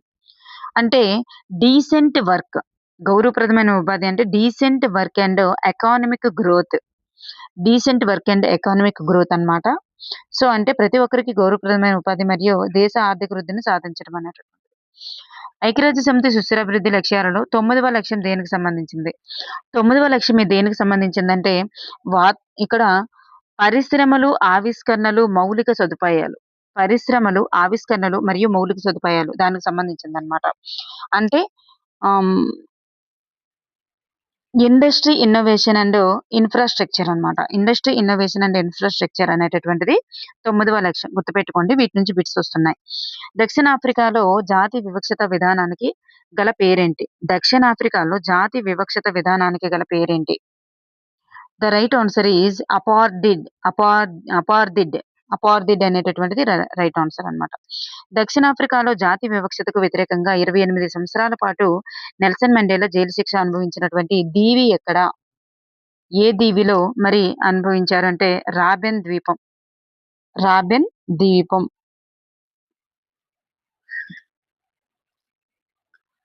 Next one a long walk to freedom అనేటటువంటి గ్రంథ రచయిత ఎవరు? A long walk to freedom అనేటటువంటి గ్రంథ రచయిత. The right answer is Nelson Mandela అన్నమాట. దక్షిణాఫ్రికా మొట్టమొదటి నల్లజాతి అధ్యక్షుడు. మరి నోబెల్ శాంతి బహుమతి గ్రహీత నెల్సన్ మండేలా రాసినటువంటి ప్రసిద్ధ ఆత్మకథ అన్నమాట ఇది. దక్షిణాఫ్రికాలో మిశ్రమ వర్ణం అని పిలువబడింది ఎవరు? దక్షిణాఫ్రికాలో మిశ్రమ వర్ణం అనేటట్టు పిలువబడే వాళ్ళు ఇండియన్స్. దక్షిణాఫ్రికాలో జాతి వివక్ష అంతమై ప్రజాస్వామ్య దేశంగా అవతరించినటువంటి రోజు ఎప్పుడు? దక్షిణాఫ్రికాలో జాతి వివక్ష అంతమైపోయి ప్రజాస్వామ్య దేశంగా అవతరించిన రోజు ఎప్పుడు? The right answer is option 2 అన్నమాట. 1994 ఏప్రిల్ 26. 1994 ఏప్రిల్ 26న దక్షిణాఫ్రికాలో జాతి వివక్ష అంతమైపోయి ప్రజాస్వామ్య దేశంగా అవతరించడం జరిగింది. నెక్స్ట్ వన్ 28 సంవత్సరాల జైలు శిక్ష అనుభవించి దక్షిణాఫ్రికాలో రిపబ్లిక్ కు తొలి అధ్యక్షుడిగా అయినది ఎవరు? చూడండి 28 సంవత్సరాలు. ఎన్ని సంవత్సరాలు అంటే 28 సంవత్సరాలు జైలు శిక్ష అనుభవించి దక్షిణాఫ్రికాకు మరి తొలి అధ్యక్షుడయింది ఎవరంటే నెల్సన్ మండేలా గారు. Nelson Mandela. ఈ క్రింది దేశ ప్రజలు తమను తాము ఇంద్రధనుస్సు జాతిగా పిలుచుకున్నవారు. తమని తాము ధనస్సు జాతిగా పిలుచుకునేవారు దక్షిణాఫ్రికా ప్రజలు. రాజ్యాంగం గురించి తెలుపుతున్న వాటిలో సరి అయినది ఏమిటి? ఇక్కడ చూసుకున్నట్లయితే రాజ్యాంగం కొన్ని ప్రాథమిక నియమాల కూర్పు. మరి ఇది రాజ్యాంగం అనేది అత్యున్నతమైన చట్టం. ప్రజాస్వామ్య దేశాలన్నింటికి కూడా రాజ్యాంగం తప్పనిసరిగా ఉండాలి. సో, ఆప్షన్ అన్నీ కూడా రైట్ ఆన్సర్సేనండి. నెక్స్ట్ వన్, అమెరికా ప్రజల యొక్క ఈ క్రింది దేశంపై పోరాడి విజయం సాధించి సొంత రాజ్యాంగం రూపొందించుకున్నారు. అమెరికా ప్రజలు ఈ క్రింది దేశంపై పోరాడి విజయం సాధించి సొంత రాజ్యాంగం ఏర్పరచుకున్నారు. గ్రేట్ బ్రిటన్ అన్నమాట. గ్రేట్ బ్రిటన్ పై పోరాడి సొంతంగా తమ యొక్క రాజ్యాంగాన్ని రూపొందించుకోవడం జరిగింది. భారతదేశానికి ఒక రాజ్యాంగ సభను ఏర్పాటు చేయాలని భారత జాతీయ కాంగ్రెసు ఏ సంవత్సరంలో డిమాండ్ చేసింది? భారతదేశానికి ఒక రాజ్యాంగ సభ ఏర్పాటు చేయాలని భారత జాతీయ కాంగ్రెస్ ఏ సంవత్సరంలో డిమాండ్ చేసింది? 1934లో డిమాండ్ చేయడం జరిగింది. భారత రాజ్యాంగ సభ ఏ సంవత్సరంలో సమావేశమై రాజ్యాంగ రచనను ప్రారంభించింది? భారత రాజ్యాంగ సభ ఏ సంవత్సరంలో సమావేశమయ్యి రాజ్యాంగ రచనను ప్రారంభించింది? 1946. 1946. నేపాల్ దేశం రాచరికం నుండి ప్రజాస్వామ్య దేశంగా మారే క్రమంలో ఏ సంవత్సరంలో తాత్కాలిక రాజ్యాంగాన్ని ఆమోదించింది? తాత్కాలిక రాజ్యాంగాన్ని ఎప్పుడు అంటే 2007లో ఆమోదించడం జరిగింది. 2007. నేపాల్ ప్రజలు సుదీర్ఘ పోరాటాల అనంతరం తమ యొక్క నూతన పూర్తి స్థాయి రాజ్యాంగాన్ని, తాత్కాలికమైతే 2007, మరి పూర్తి స్థాయి రాజ్యాంగాన్ని ఏ సంవత్సరంలో ప్రకటించుకున్నారు? 2015లో ప్రకటించుకున్నారు. 2015లో ప్రకటించుకోవడం జరిగిందనమాట. నెక్స్ట్ వన్, ఒక సమాజంలో సభ్యులు అదే సమాజంలోని ఇతర సభ్యులపై ఆధిపత్యం చెలాయించడాన్ని ఏమంటారు? దాన్నే అంతర సమూహ ఆధిపత్యం అంటారు. ఒక సమాజంలోని సభ్యులు అదే సమాజం అన్నారు కాబట్టి అంతర సమూహ ఆధిపత్యం. ఒక పెద్ద సమాజం లేదా వర్గం మరొక చిన్న సమాజంపై, చూడండి, ఒక పెద్ద సమాజం ఒక చిన్న సమాజంపై ఆధిపత్యం చెలాయించడాన్ని ఏమంటారు? దీన్నే సమూహాంతర ఆధిపత్యం అంటారు. సమూహాంతర ఆధిపత్యం. భారతదేశంలో దళిత రచయిత అయినటువంటి ఓం ప్రకాష్ వాల్మీకి రాసిన ఏ గ్రంథంలో ఆయన ఎదుర్కొన్నటువంటి సామాజిక వివక్షతను వివరించారు? మరి ఈయన రాసినటువంటి ప్రసిద్ధ ఆత్మకథ పేరు ఏంటంటే జూటన్. ఓం ప్రకాష్ వాల్మీకి రాసినటువంటి ఆత్మకథ పేరు జూటన్ అన్నమాట. భారత రాజ్యాంగంలో ఏ ఆర్టికల్ ప్రకారం పౌరులందరికీ మతం, జాతి, కులం, లింగం, జన్మస్థలం ఆధారంగా వివక్ష చూపకూడదు, సమాన హక్కుకి హామీ ఇస్తుంది? సూపర్, అతన్ని సమాన హక్కుకి హామీ ఇచ్చేటటువంటి ఆర్టికల్ ఏది అంటే ఆర్టికల్ 15. మనందరికీ తెలిసింది, ఎందుకంటే పర్స్పెక్టివ్స్ లో వస్తుంది, సోషల్లో వస్తుంది, చాలా దగ్గర టచ్ అవుతుంది కాబట్టి. నెక్స్ట్ వన్, క్రింది వన్లో సైకాలజీలో వస్తుంది. క్రింది వన్లో ప్రజాస్వామ్యంలో రాజ్యాంగం యొక్క లక్ష్యం లేదా విధులేంటి? ప్రజాస్వామ్యంలో రాజ్యాంగం యొక్క లక్ష్యము లేదా విధులు ఇవన్నీ కూడా అవుతాయి. మరి దేశ రాజ్యాంగ వ్యవస్థ స్వభావాన్ని నిర్ణయిస్తుంది. వ్యక్తులపై, సమూహాలపై ఆధిపత్య సమూహాలు తమ శక్తి, అధికారాన్ని వినియోగించకుండా నివారిస్తుంది. మరి మనల్ని మనం రక్షించుకునేందుకు కూడా రాజ్యాంగం అవసరం. ఈ విధంగా ప్రజాస్వామ్యానికి రాజ్యాంగం అనేది అవసరమవుతుంది. 2015లో రూపొందించినటువంటి నేపాల్ యొక్క రాజ్యాంగం ప్రకారం కార్యనిర్వహణాధికారం అనేది ఎవరికి ఇవ్వబడింది? మంత్రివర్గానికి ఇవ్వబడింది. మంత్రివర్గానికి ఇవ్వబడింది. పాత నేపాల్ రాజ్యాంగం ఎప్పుడుది? 1990. అప్పుడు కార్యనిర్వాహక అధికారం ఎవరిది? రాజుది. అప్పుడు రాజుది. చాలా రోజుల తర్వాత 2015లో ఏర్పాటు చేసుకున్నటువంటి దాని ప్రకారం కార్యనిర్వహణాధికారాలు వర్గానికి ఇవ్వబడడం జరిగింది. క్రింది దేశ రాజ్యాంగం అలిఖిత రూపంలో ఉంటుంది. ఈ క్రింది దేశ రాజ్యాంగం అనేది అలిఖిత రూపంలో ఉంటుంది. బ్రిటన్ యొక్క రాజ్యాంగం అలిఖిత రూపంలో ఉంటుంది. రాష్ట్రాలకు స్వయం ప్రతిపత్తి కల్పిస్తూ బ్రిటిష్ పార్లమెంటు చేసినటువంటి చట్టం ఏంటి? రాష్ట్రాలకు స్వయం ప్రతిపత్తి కల్పిస్తూ బ్రిటిష్ పార్లమెంటు చేసినటువంటి చట్టం ఏంటి? భారత ప్రభుత్వ చట్టం 1935. భారత ప్రభుత్వ చట్టం 1935. భారతదేశంలో మొదటి రాజ్యాంగ పత్రంగా గుర్తించబడినది ఏమిటి? మొదటి రాజ్యాంగ పత్రంగా గుర్తించబడింది ఏంటంటే మరి నెహ్రూ నివేదిక. నెహ్రూ నివేదిక అనేది రైట్ ఆన్సర్. మరి స్వతంత్ర భారతదేశ రాజ్యాంగం ఏ విధంగా ఉండాలో తెలుపుతూ భారత జాతీయ కాంగ్రెస్ తీర్మానం ఆమోదించిన సమావేశం ఎప్పుడు? చూడండి, భారత జాతీయ కాంగ్రెస్ తీర్మానాన్ని ఆమోదించిన సమావేశం కరాచీ సమావేశం 1931. కరాచీ సమావేశం 1931. భారతదేశానికి స్వాతంత్ర్యం ప్రసాదించే లక్ష్యంతో 1946లో బ్రిటిష్ ప్రభుత్వం నుండి వచ్చినటువంటి రాయబార సంఘం ఏంటి? Cabinet machine. రాయబార సంఘం ఏంటంటే cabinet machine. Cabinet mission plan ప్రకారం రాజ్యాంగ సభలో కేటాయించినటువంటి మొత్తం సభ్యుల సంఖ్య. క్యాబినెట్ మిషన్ ప్లాన్ ప్రకారం రాజ్యాంగ సభలో కేటాయించినటువంటి మొత్తం సభ్యుల సంఖ్య 389 అండి. 389. ఇందులో బ్రిటిష్ పాలిత ప్రాంతాల నుంచి 292, స్వదేశీ సంస్థల నుంచి 93, మరి ఇతర చీఫ్ కమిషన్ ప్రాంతాల నుంచి 4 స్థానాలు. టోటల్‌గా 389 అన్నమాట. 389. దేశ విభజన జరిగిన తర్వాత భారత రాజ్యాంగ సభలో మిగిలిన మొత్తం సభ్యుల సంఖ్య ఎంత? ఇక్కడ రైట్ ఆన్సర్ అన్నమాట. 299. నెక్స్ట్ వన్ ఆగస్టు 47 1947 ఆగస్టులో దేశ విభజన జరిగిన తర్వాత భారతదేశం పాకిస్తాన్‌లుగా విడిపోయినప్పుడు రాజ్యాంగ సభ కూడా 2గా విడిపోయిందన్నమాట. పాకిస్తాన్ సభ్యులు వెళ్ళిపోయిన తర్వాత భారత రాజ్యాంగ సభలో సభ్యుల సంఖ్య ఎంత అంటే 299కి తగ్గిపోయిందన్నమాట. భారత రాజ్యాంగ సభకు అధ్యక్షుడిగా ఎన్నికైంది ఎవరు? ఇది ఆల్రెడీ టెట్‌లో మనకి ఇవ్వడం జరిగింది.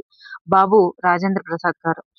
ఈ చిత్రంలో ఇచ్చినటువంటి వివరాల ప్రకారం అన్నమాట ప్రారంభ రాజ్యాంగ సభలో మహిళా సభ్యుల సంఖ్య ఎంత? ప్రారంభ రాజ్యాంగ సభలో మహిళా సభ్యుల సంఖ్య 9 అన్నమాట. మరి ఎస్సీకి చెందినటువంటి వారు, షెడ్యూల్ కులాలకు చెందినటువంటి వారు 26 మంది. మరి మహిళలైతే 9 మంది అన్నమాట. రాజ్యాంగ సభ యొక్క చివరి సమావేశం ఎప్పుడు జరిగిందంటే జనవరి 26. జనవరి 26 కంటే 2 రోజుల ముందు 1950 జనవరి 24 అన్నమాట. గుర్తుపెట్టుకోండి 1924 జనవరి 50 అనేటటువంటిది రాజ్యాంగ సభ యొక్క చివరి సమావేశం జరిగిన రోజు. 26 అనేది మన గణతంత్ర దినోత్సవం రోజు. 28 అనేటటువంటిది ఫెడరల్ కోర్టు సుప్రీం కోర్ట్ అనేటటువంటిది సుప్రీం కోర్ట్ అనేటటువంటి తన యొక్క విధులను స్టార్ట్ చేసిందన్నమాట. అప్పటి నుంచే సుప్రీం కోర్ట్ స్టార్ట్ అయిందన్నమాట విధులు. రాష్ట్రపతిగా 2 సార్లు ఎన్నికైనటువంటి వ్యక్తి ఎవరు? రాష్ట్రపతిగా 2 సార్లు ఎన్నికైనటువంటి వ్యక్తి ఎవరంటే బాబు రాజేంద్ర ప్రసాద్ గారు. మరి ఎప్పుడెప్పుడు అంటే 1950-62, అలాగే 1950-62, 62 వరకు అంటే 1950-62 వరకు ఆయన పనిచేశారనమాట. ఫస్ట్ ఏంటంటే 50 నుంచి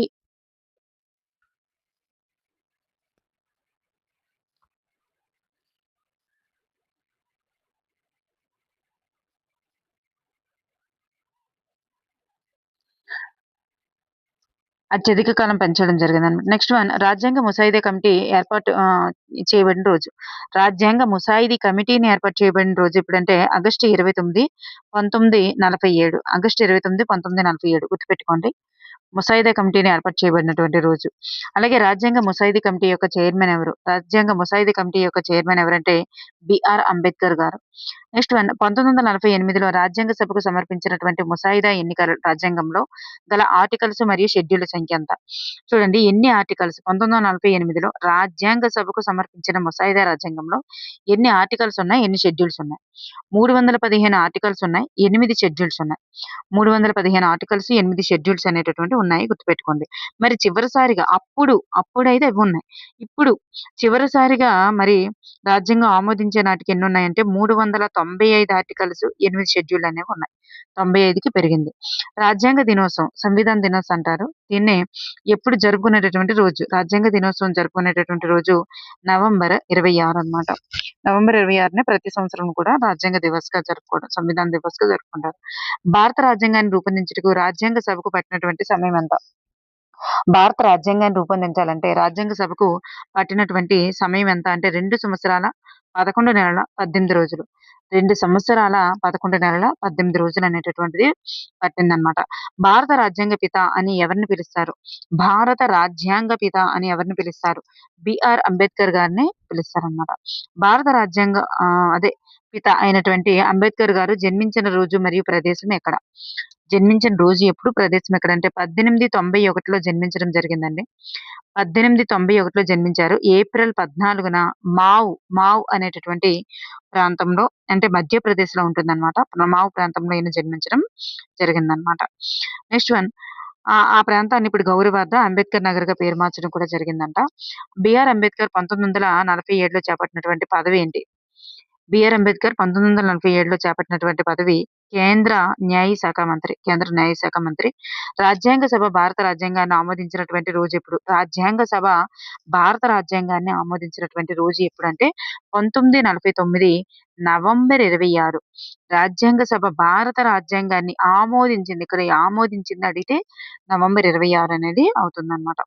రాజ్యాంగ ముసాయిదా కమిటీకి నేతృత్వం వహించి ముసాయిదా రాజ్యాంగం రూపొందించింది ఎవరు? ఈ ముసాయిదా రాజ్యాంగాన్ని ఎవరు రూపొందించారు? బిఆర్ అంబేద్కర్ గారే రూపొందించడం జరిగింది. రాజ్యాంగ సభలో రాజ్యాంగ ముసాయిదాపై చర్చలు జరిగినటువంటి 3 సంవత్సరాల్లో ఎన్ని రోజులు ఈ 3 సంవత్సరాల్లో ఎన్ని రోజులు చర్చలు జరిగాయి? సో, ద రైట్ ఆన్సర్ 3 సంవత్సరాల్లో ఎన్ని రోజులు అంటే 114 రోజులు అనేది రైట్ ఆన్సర్. 114 రోజులు. భారత రాష్ట్రపతి అధికార పరిధిని ఈ దేశ పాలకుని హోదాతో పోల్చవచ్చును. భారత రాష్ట్రపతి యొక్క అధికార పరిధిని ఈ దేశ పాలకుని హోదాతో పోల్చవచ్చును. బ్రిటన్ రాణి లేదా రాజుతో పోల్చవచ్చునన్నమాట. ఎందుకంటే బ్రిటన్‌లో రాజు లేదా రాణి ఎలాగైతే కేవలం నామమాత్రపు అధికారం కలిగి ఉంటారో, మరి ఇక్కడ కూడా రాష్ట్రపతి అట్లానే ఉంటారు కాబట్టి. మరి అంటరానితనం అనేది కుల వ్యవస్థ అనే వ్యాధి యొక్క లక్షణం అని రాజ్యాంగ సభ చర్చల్లో పేర్కొన్నటువంటి ప్రముఖులు ఎవరు? The right answer Shri Pramatha Ranjan Thakur. Shri Pramatha Ranjan Thakur గారు అట్లా చెప్పడం జరిగింది. ప్రపంచంలోని అన్ని దేశాల పీఠిక అనేటటువంటి రాజ్యాంగ భాగాన్ని ఈ క్రింది దేశం నుండి గ్రహించాయి. పీఠిక అనేటటువంటి రాజ్యాంగ భాగాన్ని ఎక్కడి నుండి గ్రహించాయి? పీఠిక అనేటటువంటిది అమెరికా నుంచి గ్రహించడం జరిగింది. భారత రాజ్యాంగానికి ఆత్మగా పరిగణించబడేది ఏమిటి? భారత రాజ్యాంగానికి ఆత్మగా పరిగణించబడేది పీఠిక. పీఠిక. భారత రాజ్యాంగ సభ చివరి సమావేశం జరిగినటువంటి తేదీ ఎప్పుడు? రాజ్యాంగ సభ యొక్క చివరి సమావేశం ఎప్పుడు జరిగింది? రాజ్యాంగ సభ యొక్క చివరి సమావేశం 1950 జనవరి 24న జరిగింది. ఆల్రెడీ మనం చర్చించుకున్నాం. స్వాతంత్ర్య భారతదేశపు మొదటి మంత్రి మండలిలో తొలి ఆరోగ్య శాఖ మంత్రిగా బాధ్యతలు నిర్వహించింది ఎవరు? ఆరోగ్య శాఖ మంత్రి రాజ్‌కుమారి అమృత్ కౌర్. రాజ్‌కుమారి అమృత్ కౌర్. స్వతంత్ర భారతదేశ తొలి మంత్రి మండలిలో ఆర్థిక మంత్రిగా బాధ్యతలు చేపట్టిన వారు ఎవరు? ఫైనాన్స్ మినిస్టర్ అన్నమాట. జాన్ మత్తయ్. డాక్టర్ జాన్ మత్తయ్. అలాగే స్వతంత్ర భారతదేశం యొక్క మొదటి క్యాబినెట్‌లో ఉప ప్రధాని మరియు హోంశాఖగా బాధ్యతలు నిర్వహించిన వారు ఎవరు? ఉప ప్రధాని మరియు హోంశాఖ బాధ్యతలు ఎవరు వహించారంటే సర్దార్ వల్లభాయ్ పటేల్. 1950 నాటి మొదటి స్వతంత్ర భారత మంత్రి మండలిలో కార్మిక శాఖ మంత్రిగా పనిచేసిన వారు ఎవరు? 1950 నాటి మొదటి స్వతంత్ర భారత మంత్రి మండలిలో కార్మిక శాఖ మంత్రిగా పనిచేసిన వారు ఎవరంటే జగజ్జీవన్ రామ్. బాబు జగజ్జీవన్ రామ్ తొలి మంత్రి మండలిలో కార్మిక శాఖ మంత్రిగా బాధ్యతలు నిర్వర్తించడం జరిగిందన్నమాట. రాజ్యాంగ సభ యొక్క చివరి సమావేశంలో 1950 జనవరి 24న రాజ్యాంగ ప్రతిపై మొత్తం ఎంతమంది సభ్యులు సంతకం చేశారు? మొత్తం చూడండి, రాజ్యాంగం యొక్క ప్రతిపైన మొత్తం ఎంతమంది సభ్యులు సంతకం చేశారు? 284 మంది సభ్యులు సంతకం చేయడం జరిగింది. స్వతంత్ర భారతదేశపు మొదటి మంత్రి మండలిలో ఆహార మరియు వ్యవసాయ శాఖ మంత్రిగా బాధ్యతలు చేపట్టిన వారు ఎవరు? ఆహార మరియు వ్యవసాయ శాఖ మంత్రిగా బాధ్యతలు చేపట్టిన వారు జైరామ్ దాస్ దౌలత్ రామ్ అన్నమాట. భారత రాజ్యాంగ పితగా పిలువబడింది ఎవరు? బిఆర్ అంబేద్కర్ గారు. ఒకటి కంటే ఎక్కువ స్థాయిలలో ప్రభుత్వం ఏర్పాటును గురించి తెలిపేది ఏమిటి? ఒకటి కంటే ఎక్కువ స్థాయిలో ప్రభుత్వం ఏర్పాటు గురించి చెప్పేదే సమైక్య వ్యవస్థ. అంటే సమైక్య వ్యవస్థ అంటే ఏంటంటే, ఉదాహరణకు ఒక ప్రభుత్వము రాష్ట్రాల్లో రాష్ట్ర ప్రభుత్వాలు మరియు స్థానిక సంస్థలు చూడండి. ఒక ప్రభుత్వం అనేది కేంద్రము, అలాగే రాష్ట్రము, తర్వాత స్థానిక సంస్థలు, ఇట్లా ఒకటి కంటే ఎక్కువ ప్రభుత్వ ఏర్పాటు అనేటటువంటి ఉంది కదా, దీన్నే సమాఖ్య వ్యవస్థ అంటారన్నమాట. భారత రాజ్యాంగం భారతీయ పౌరులకు ఇచ్చేటటువంటి ఓటు హక్కు ఏమిటి? భారత రాజ్యాంగం భారతీయ పౌరులకు ఇచ్చేటటువంటి ఓటు హక్కు ఏంటంటే సార్వత్రిక వయోజన ఓటు హక్కు అన్నమాట. చట్టాలను అమలు చేయడానికి, ప్రభుత్వం నడపడానికి బాధ్యత వహించేటటువంటి వ్యవస్థ ఏంటి? చట్టాలను అమలు చేయడానికి అనంటే కార్యనిర్వాహక శాఖ అన్నమాట. రాజ్యము, ప్రభుత్వం అనే వాటిని తెలిపే క్రింది వాటిలో సరి అయినది ఏమిటి? రాజ్యము, ప్రభుత్వం అనే తెలిపే వాటిది ఏంటంటే ప్రభుత్వం కంటే రాజ్యం ఉన్నతమైనది. ప్రభుత్వం కంటే రాజ్యం ఉన్నతమైనది అనేది మాత్రమే సరి అయింది. పరిపాలనా చట్టాలు అమలు చేసేది ప్రభుత్వం. ప్రభుత్వంలో రాజ్యం అనేది ఒక భాగం అన్నారు. ఇది రాంగు. పరిపాలనా చట్టాలను అమలు చేసేది ప్రభుత్వం అన్నారు రాంగు. మరి ప్రభుత్వం కంటే రాజ్యం ఉన్నతమైనది మరియు ప్రభుత్వంలో రాజ్యం ఒక భాగం కాదు అన్నారు. ప్రభుత్వంలో రాజ్యం ఒక భాగం కాదన్నారు. ప్రభుత్వం అనేది రాజ్యంలో ఒక భాగం అన్నారు. సో, ఇక్కడేంటంటే ప్రభుత్వం అనేది రాజ్యంలో ఒక భాగం అనేటటువంటిది కాదు. ఒక తాత్కాలికమైనటువంటి అంగం మాత్రమే. నెక్స్ట్ వన్ భారత రాజ్యాంగంలో ప్రస్తుతం ప్రాథమిక హక్కులు ఎన్ని ప్రాథమిక హక్కులు చేర్చబడ్డాయి? మనందరికీ తెలిసిందే కదా! సమానత్వ హక్కు, స్వాతంత్ర్యపు హక్కు, పీడనాన్ని నిరోధించే హక్కు, మత స్వాతంత్ర్యపు హక్కు, మత స్వేచ్ఛ హక్కు లేదా స్వాతంత్ర్యపు విషయక హక్కు ఇవన్నీ కూడా 6 హక్కులనేవి ఉన్నాయి. నెక్స్ట్ వన్ చట్టం ముందు అందరూ సమానులే మరియు చట్టం అందరికీ కూడా సమాన రక్షణ కల్పిస్తుందని తెలియజేసేటటువంటి హక్కేంటి? సమానత్వపు హక్కన్నమాట. ఆర్టికల్ మానవ అక్రమ రవాణా, వెట్టి చాకిరీ మరియు 14 సంవత్సరాల లోపు బాలలను పెరల్లో పెట్టడాన్ని నిషేధించేటటువంటి హక్కు ఏమిటి? ఈ హక్కు ఏంటి అంటే ద రైట్ ఆన్సర్ ఈజ్ పీడనాన్ని నిరోధించే హక్కు. బాల కార్మికులకు సంబంధించింది పీడనాన్ని నిరోధించే హక్కు. భారత రాజ్యాంగ పీఠిక ఈ క్రింది పదాలతో ప్రారంభమవుతుంది. భారతదేశ ప్రజలమైన మేము అనేటటువంటి దాంతో ప్రారంభమవుతుందన్నమాట.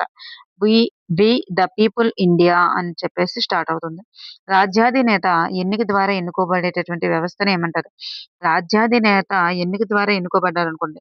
దాన్ని గణతంత్రం అంటారు. అంటే వంశపారంపర్యంగా కాకుండా దేశ అత్యున్నత అధిపతి అయినటువంటి రాష్ట్రపతి ప్రత్యక్షంగా లేదా పరోక్షంగా ప్రజలచే నిర్దిష్ట కాలానికి ఎన్నికయ్యేటటువంటి రాజకీయ వ్యవస్థనే గణతంత్రం అని అంటారు. రాజ్యం అన్ని మతాలను సమానంగా చూస్తూ ప్రత్యేకంగా అధికార మతం ఉండనటువంటి విధానాన్ని ఏమంటారు? రాజ్యం అన్ని మతాలను సమానంగా చూస్తూ ప్రత్యేకంగా అధికార మతం ఏది కూడా ఉండదన్నమాట. అటువంటి దాన్ని ఏమంటారంటే లౌకికవాదం. లౌకికవాదం అని అంటారు. సమాజంలో సామాజిక, ఆర్థిక మరియు రాజకీయ అసమానతలను తగ్గించడం ద్వారా సామాజిక న్యాయం అందించుటకు తెలిపేటటువంటి రాజ్యాంగ విలువ ఏమిటి? దాన్ని సామ్యవాదం అంటారు. సామాజిక, ఆర్థిక మరియు రాజకీయ అసమానతలు తగ్గించుట ద్వారా సామాజిక న్యాయం అందించితే అది సామ్యవాదం అవుతుంది. రాజ్యాంగం భారత పౌరులకు కల్పించినటువంటి ప్రాథమిక హక్కు ఉల్లంఘించబడిందనుకోండి. అప్పుడు మనం పరిరక్షించేటటువంటి న్యాయస్థానం ఏంటి? అలా ఉల్లంఘించేటప్పుడు మనల్ని పరిరక్షించేటటువంటి న్యాయస్థానం ఏది అంటే సుప్రీం కోర్టు మరియు హైకోర్టు. సుప్రీం కోర్టు గాని లేదా ఆర్టికల్ 22 అంటే 32 ప్రకారం సుప్రీం కోర్టు గాని లేదా ఆర్టికల్ 226 ప్రకారం హైకోర్టును గాని మనము ఆశ్రయించవచ్చన్నమాట. భారత రాజ్యాంగంలోని ఏ భాగంలో మరియు ఏ ఆర్టికల్ మధ్య ప్రాథమిక హక్కులను పొందుపరచడం జరిగింది? The right answer is option 3 అన్నమాట. 3వ భాగంలో ఆర్టికల్ 12 నుంచి 35 మధ్య. 3వ భాగంలో మరియు ఆర్టికల్ 12 నుంచి 35 మధ్య పొందుపరచడం జరిగింది. వాక్ స్వాతంత్ర్యం, భావ ప్రకటన స్వేచ్ఛ మరియు శాంతియుతంగా సమావేశమయ్యేటటువంటి స్వేచ్ఛ ఏ ప్రాథమిక హక్కు పరిధిలోనికి వస్తాయి? వాక్ స్వాతంత్ర్యం గాని, భావ ప్రకటన స్వేచ్ఛ గాని మరియు శాంతియుతంగా సమావేశమయ్యేటటువంటి స్వేచ్ఛ ఏ ప్రాథమిక హక్కు పరిధిలోనికి వస్తాయంటే ఇవన్నీ కూడా స్వేచ్ఛ హక్కు పరిధిలోనికే వస్తాయి. రైట్ టు ఫ్రీడమ్ లోనికి వస్తాయన్నమాట. సమాచార హక్కు చట్టం ఆర్టీఐ అమల్లోనికి వచ్చినటువంటి తేదీ ఎప్పుడు? సమాచార హక్కు చట్టం అమల్లోనికి వచ్చింది 2005 అక్టోబర్ 12. విద్యా హక్కును ప్రాథమిక హక్కుగా గుర్తించినటువంటి రాజ్యాంగ సవరణ ఏమిటి? చూడండి, విద్యా హక్కును ప్రాథమిక హక్కుగా గుర్తించినటువంటి రాజ్యాంగ సవరణ ద రైట్ ఆన్సర్ ఆప్షన్ 2 అన్నమాట. 86వ రాజ్యాంగ సవరణ 2002. గుర్తుపెట్టుకోండి. ఈ చట్టం ద్వారా విద్యా హక్కును రాజ్యాంగంలో 3వ భాగంలో ఆర్టికల్ 21A కిందన 3వ భాగంలో ఆర్టికల్ 21A ప్రాథమిక హక్కుగా చేర్చడం జరిగిందనమాట. 6 నుండి 14 సంవత్సరాల వాళ్ళందరికీ నిశ్చిత నిర్బంధ హక్కు కల్పించేటటువంటిది రాజ్యాంగం. ఓకేనండి. నెక్స్ట్ వన్ ఆస్తి హక్కు. ఆస్తి హక్కును ప్రాథమిక హక్కుల జాబితా నుండి తొలగించిన రాజ్యాంగ సవరణ ఏది? ఆస్తి హక్కును తొలగించింది 1978 అన్నమాట. 1978 44వ రాజ్యాంగ సవరణ అన్నమాట. ఆర్టికల్ 300A కిందన కేవలం ఒక చట్టపరమైనటువంటి హక్కుగా మార్చడం జరిగిందన్నమాట దీన్ని.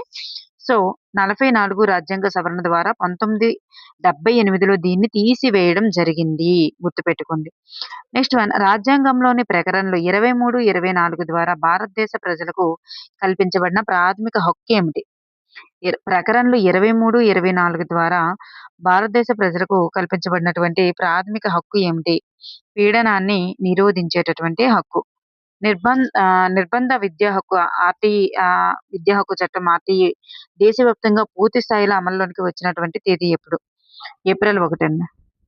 2010 ఏప్రిల్ 1 అన్నమాట. 2010 ఏప్రిల్ 1 నుంచి వచ్చింది. 2009లో చట్టం చేసినప్పటికీ 2010 నుండే అమల్లోకి వచ్చింది. ఐక్యరాజ్య సమితి బాలల హక్కుల పరిరక్షణ సదస్సులో గుర్తించినటువంటి ముఖ్యమైన బాలల హక్కులేంటి? జీవించే హక్కు, రక్షణ పొందే హక్కు, అభివృద్ధి చెందే హక్కు, భాగస్వామ్య హక్కు. ఈ 4 కూడా అవుతాయన్నమాట. 4 కూడా అవుతాయి.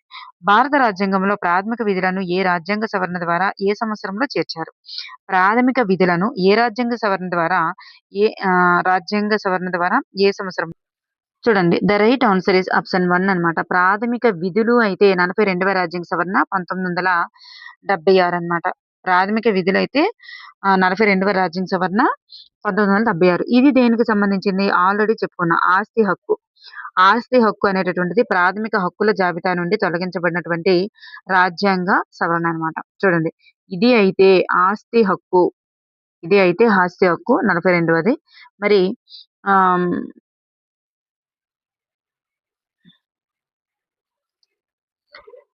నెక్స్ట్ వన్ రాజ్యాంగంలోని ప్రాథమిక విధులను ఏ దేశ రాజ్యాంగం నుండి గ్రహించారు? ప్రాథమిక విధులను ఏ దేశ రాజ్యాంగం నుండి ఆహ్, గ్రహించారు అని. The right answer is Russia. అంటే అప్పట్లో యుఎస్ఎస్ఆర్ అన్నమాట. యుఎస్ఎస్ఆర్. ఇప్పుడేంటంటే రష్యా.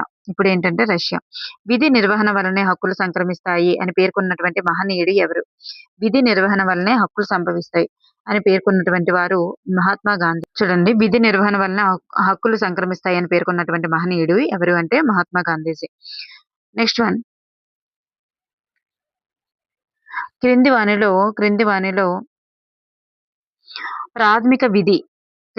ప్రాథమిక విధిని గుర్తించండి. ఇక్కడ చూడండి. ప్రాథమిక విధిని గుర్తించాలి. వెట్టి చాకిరీ నిషేధం గాని, అంటరానితన నిర్మూలన గాని, దేశంలో ఏ ప్రాంతంలోనైనా సరే నివసించడం ఇట్లాంటివి ఏవి అంటే ప్రాథమిక హక్కుల కిందకి వస్తాయి. ఈ 2 ప్రాథమిక హక్కుల కిందకి వస్తది. మరి ఈ శాస్త్రీయ దృక్పథం మానవతావాదం కలిగి ఉండడం అనేది ప్రాథమిక విధికి చెందుతుంది. ఇది ప్రాథమిక విధికి చెందుతుందన్నమాట. ప్రాథమిక విధులు రాజ్యాంగంలో ఈ క్రింది అధికరణంలో ఉన్నాయి. ప్రాథమిక విధులు అనేటటువంటివి ఈ క్రింది అధికరణంలో ఉన్నాయి. ప్రాథమిక విధులు అనేది భాగం 4 భాగం 4 మరి 51 అధికరణం అన్నమాట. 4 భాగంలోని ఆర్టికల్ 51 అన్నమాట.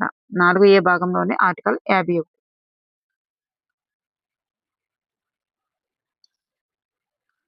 Next one. ప్రాథమిక విధులు రాజ్యాంగంలోని ఈ క్రింది రాజ్యాంగ సవరణ ద్వారా చేర్చబడ్డాయి. ప్రాథమిక విధులు అనేవి 42వ రాజ్యాంగ సవరణ 1976. రాజ్యాంగంలో ఒక నిర్దిష్ట అంశంపై నిర్దిష్ట నియమం లేదా సూత్రాన్ని సూచించే దాన్ని ఏమంటారు? నిర్దిష్ట అంశంపై నిర్దిష్ట నియమము లేదా సూత్రాన్ని సూచించే దాన్ని ఏమంటారు అంటే దాన్నే ప్రకరణం లేదా అధికరణం అంటారు. అధికరణం ఆర్టికల్ అంటారన్నమాట. ఆర్టికల్. ఒక భావనకు సంబంధించినటువంటి ప్రకరణల సముదాయాన్ని రాజ్యాంగంలో ఏమని పిలుస్తారు? ప్రకరణల సముదాయాన్ని ఏమని పిలుస్తారు? ప్రకరణల సముదాయాన్ని భాగము అని పిలుస్తారు. భాగము. ప్రకరణంలో పేర్కొనబడని అదనపు సమాచారం ఏదైతే ఉంటుందో దాన్నే అదనపు సమాచారం లేదా వివరాలను సూచించేటటువంటి దాన్ని ఏమంటారంటే షెడ్యూల్ అంటారు. దాన్నే షెడ్యూల్ అని అంటారన్నమాట. భారతదేశ మొదటి కేంద్ర మంత్రివర్గంలో విద్యాశాఖ మంత్రి ఎవరు? విద్యాశాఖ మంత్రిగా పనిచేస్తున్న వారు ఫస్ట్ టైం ఎవరంటే అబుల్ కలాం ఆజాద్. 1947 ఏర్పడిన తర్వాత. మరి 47లో మరి స్వతంత్ర భారతదేశంలో ఈ క్రింది వానిలో భారత జాతీయ కాంగ్రెస్ కు 3 సార్లు అధ్యక్షత వహించింది ఎవరు? భారత జాతీయ కాంగ్రెస్ కు 3 సార్లు అధ్యక్షత the right answer Rajendra Prasad గారు అన్నమాట. 3 సార్లు అధ్యక్షత వహించడం జరిగింది. బర్దోలి సత్యాగ్రహ నాయకుడు ఎవరు? వల్లభాయ్ పటేల్. మొదటి జాతీయ హాకీ జట్టు కెప్టెన్ ఎవరు? మొదటి జాతీయ హాకీ జట్టు కెప్టెన్ ఎవరంటే జైపాల్ సింగ్. 1928 ఒలింపిక్స్ లో అద్భుతమైన ప్రదర్శన కనబరిచినటువంటి మొదటి భారతీయ జాతీయ హాకీ జట్టు కెప్టెన్ అన్నమాట. ఎవరంటే జైపాల్ సింగ్. క్రింది వానిలో హెచ్‌జీ ముఖర్జీ నిర్వర్తించినటువంటి పదవి ఏంటి? హెచ్‌జీ ముఖర్జీ నిర్వర్తించినటువంటి పదవి ఏమిటి? రాజ్యాంగ సభ వైస్ చైర్మన్. రాజ్యాంగ సభ వైస్ చైర్మన్. కేంద్ర సాంఘిక సంక్షేమ బోర్డు వ్యవస్థాపక చైర్మన్ ఎవరు? కేంద్ర సాంఘిక సంక్షేమ వ్యవస్థాక వ్యవస్థాపక బోర్డు చైర్మన్ ఎవరంటే దుర్గాబాయి దేశముఖ్ అన్నమాట. దుర్గాబాయి దేశముఖ్. స్వతంత్ర పార్టీ వ్యవస్థాపకుడు ఎవరు? స్వతంత్ర పార్టీ వ్యవస్థాపకుడు ఎవరు? The right answer Munshi. KM Munshi అన్నమాట. స్వతంత్ర పార్టీ వ్యవస్థాపక సభ్యుల్లో ఒకరుగా మరియు ప్రముఖ నాయకుడిగా పాత్ర వహించారు. అలాగే ప్రసాద్ ముఖర్జీచే స్థాపించబడినటువంటి పార్టీ ఏమిటి? ఈయనచే స్థాపించబడినటువంటి పార్టీ ఏంటంటే భారతీయ జనసంఘ్. భారతీయ జనసంఘ్ ఇది 1951లో మరి స్థాపించడం జరిగిందనమాట. భారతీయ జనసంఘ్.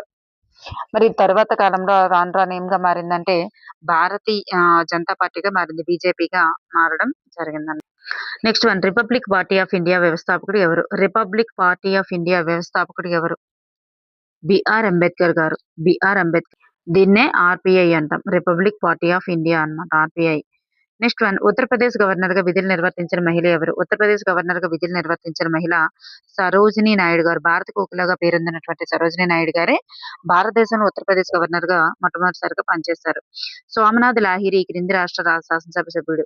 సోమనాథ్ లాహిరి ఈ క్రింది రాష్ట్ర శాసనసభ సభ్యుడు. వెస్ట్ బెంగాల్ అన్నమాట. వెస్ట్ బెంగాల్. అలాగే క్యూబాకు సమీపంలో అమెరికా గా నిర్వహిస్తున్నటువంటి జైలేంటి? క్యూబాకు సమీపంలో అమెరికా రహస్యంగా నిర్వహిస్తున్నటువంటి జైలు పేరు ఏంటి? The right answer is Guantanamo. ఇక్కడ గ్వాంటా అని ఇచ్చారు. గ్వాంటనామో బే జైలు. గ్వాంటనామో బే జైలు అన్నమాట.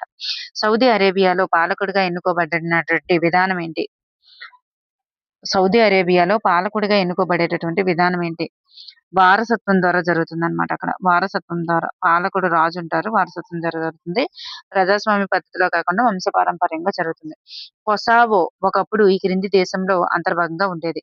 కొసావో ఒకప్పుడు యుగోస్లావియాలో జాతి వివక్ష ఆధారిత దాడులు జరిగినటువంటి ప్రభుత్వానికి నాయకత్వం వహించినది ఎవరు? కొసావోలో వివక్ష అధికారిక దాడులు జరిగినప్పుడు ప్రభుత్వానికి నాయకత్వం వహించిన వారు ఎవరంటే మిలోషెవిచ్ అన్నమాట. మిలోషెవిచ్. నెక్స్ట్ వన్ ప్రజాస్వామ్యంలో హక్కులు ఎందుకు అవసరం? ప్రజాస్వామ్యంలో హక్కులనేవి ఎందుకు అవసరం? పౌరుల భద్రత, ఆత్మగౌరవం మరియు సమానత్వం కోసం, సమాజంలో బలహీన వర్గాల రక్షణ కోసం, ప్రభుత్వం నిరంకుశంగా మారకుండా అడ్డుకోవడానికి. సో పైవన్నీ అనేది రైట్ ఆన్సర్ అన్నమాట.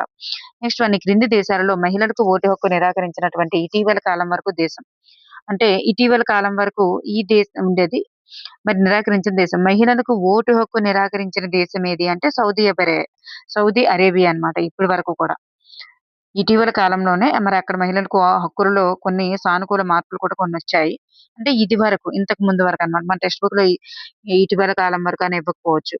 ఎందుకంటే మహిళలకు ఓటు హక్కు నిరాకరించిన దేశం ఏది అని ఇచ్చారు సౌదీ అరేబియా.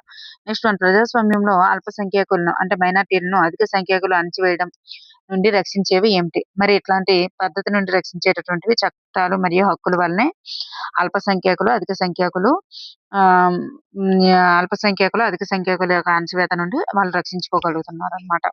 ప్రజాస్వామ్యంలో భారత రాజ్యాంగంలో పౌరుల కోసం ప్రత్యేకంగా పేర్కొనబడినటువంటి ప్రాథమిక హక్కులేంటి?